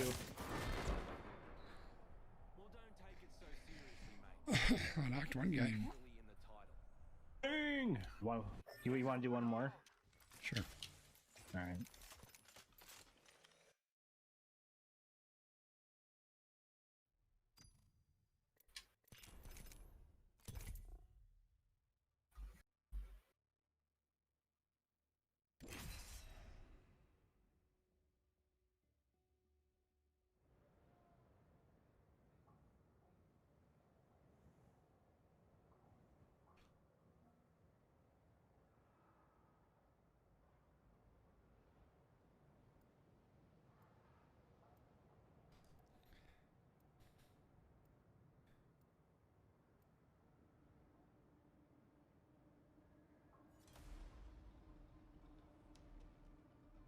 Some weird music considering I'm not even on the screen yet. Are you guys on the screen? Yep. Okay, oh, here it is. There's a little Chi-Town Sean, baby. Oh snap, TTB!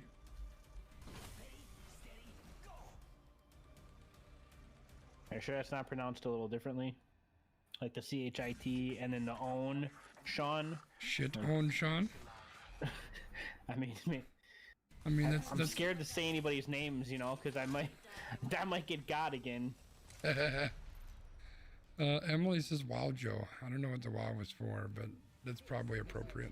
Probably my 83 damage, if I had to guess. Freaking Emily. She's helping in Z-Dub's absence. Harass me.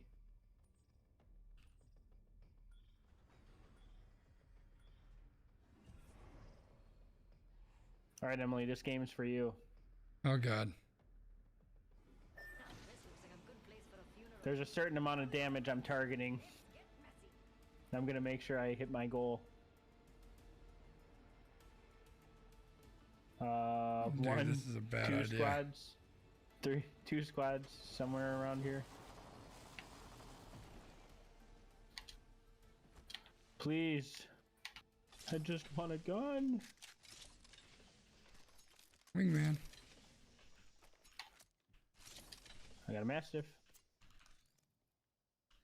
Legit, all that was over here were a wingman and 2 evades. Heavy ammo here.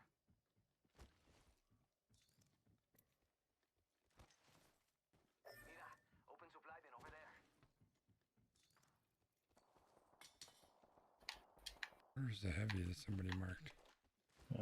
I marked it. It's over in the bin, I think. Oh, got it.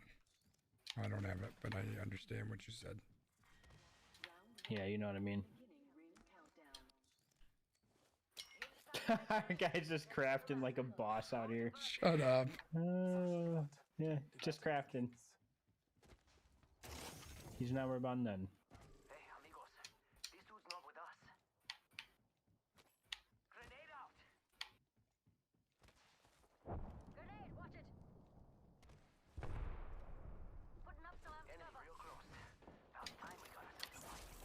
Scanning the area. Yeah, this is not a good spot to be in. Nope. Tossing up some amps cover. Frag grenade sent. Throwing arc star. Putting up some amps cover. Thermite grenade sent.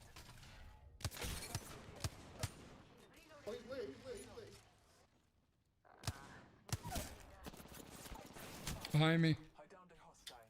Making contact with enemy. Marking a trap.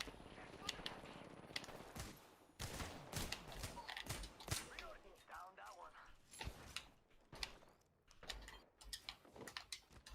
Not getting back up from that. Damn it.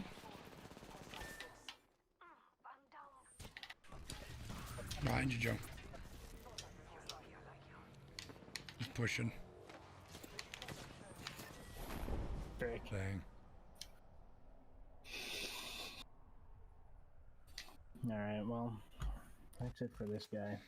Yeah. Seems legit. I'm gonna go watch some Dave. Go enjoy your Oh, Dave. I will. Me and Dave are gonna have a good time. As a response to when Joe threw a fit about some failure. Oh. Seems legit. Thanks, Emily. I appreciate it. I appreciate it. All right, Joe, have a good one. Make sure you download Grand Theft Auto on Epic and play some of that soon. All right. Oh, it's on Epic. Oh my God, I don't even think I have the thing anymore because I wasn't playing games. I'll have to double check. Just it's not go on download Steam. it. Jeez. Or... No, it's on Epic. God, I mean, maybe it's on it. Steam too, but you get it for $15 for. Yeah. I want the $15 option. Yeah, man. I figured you would. All right, man.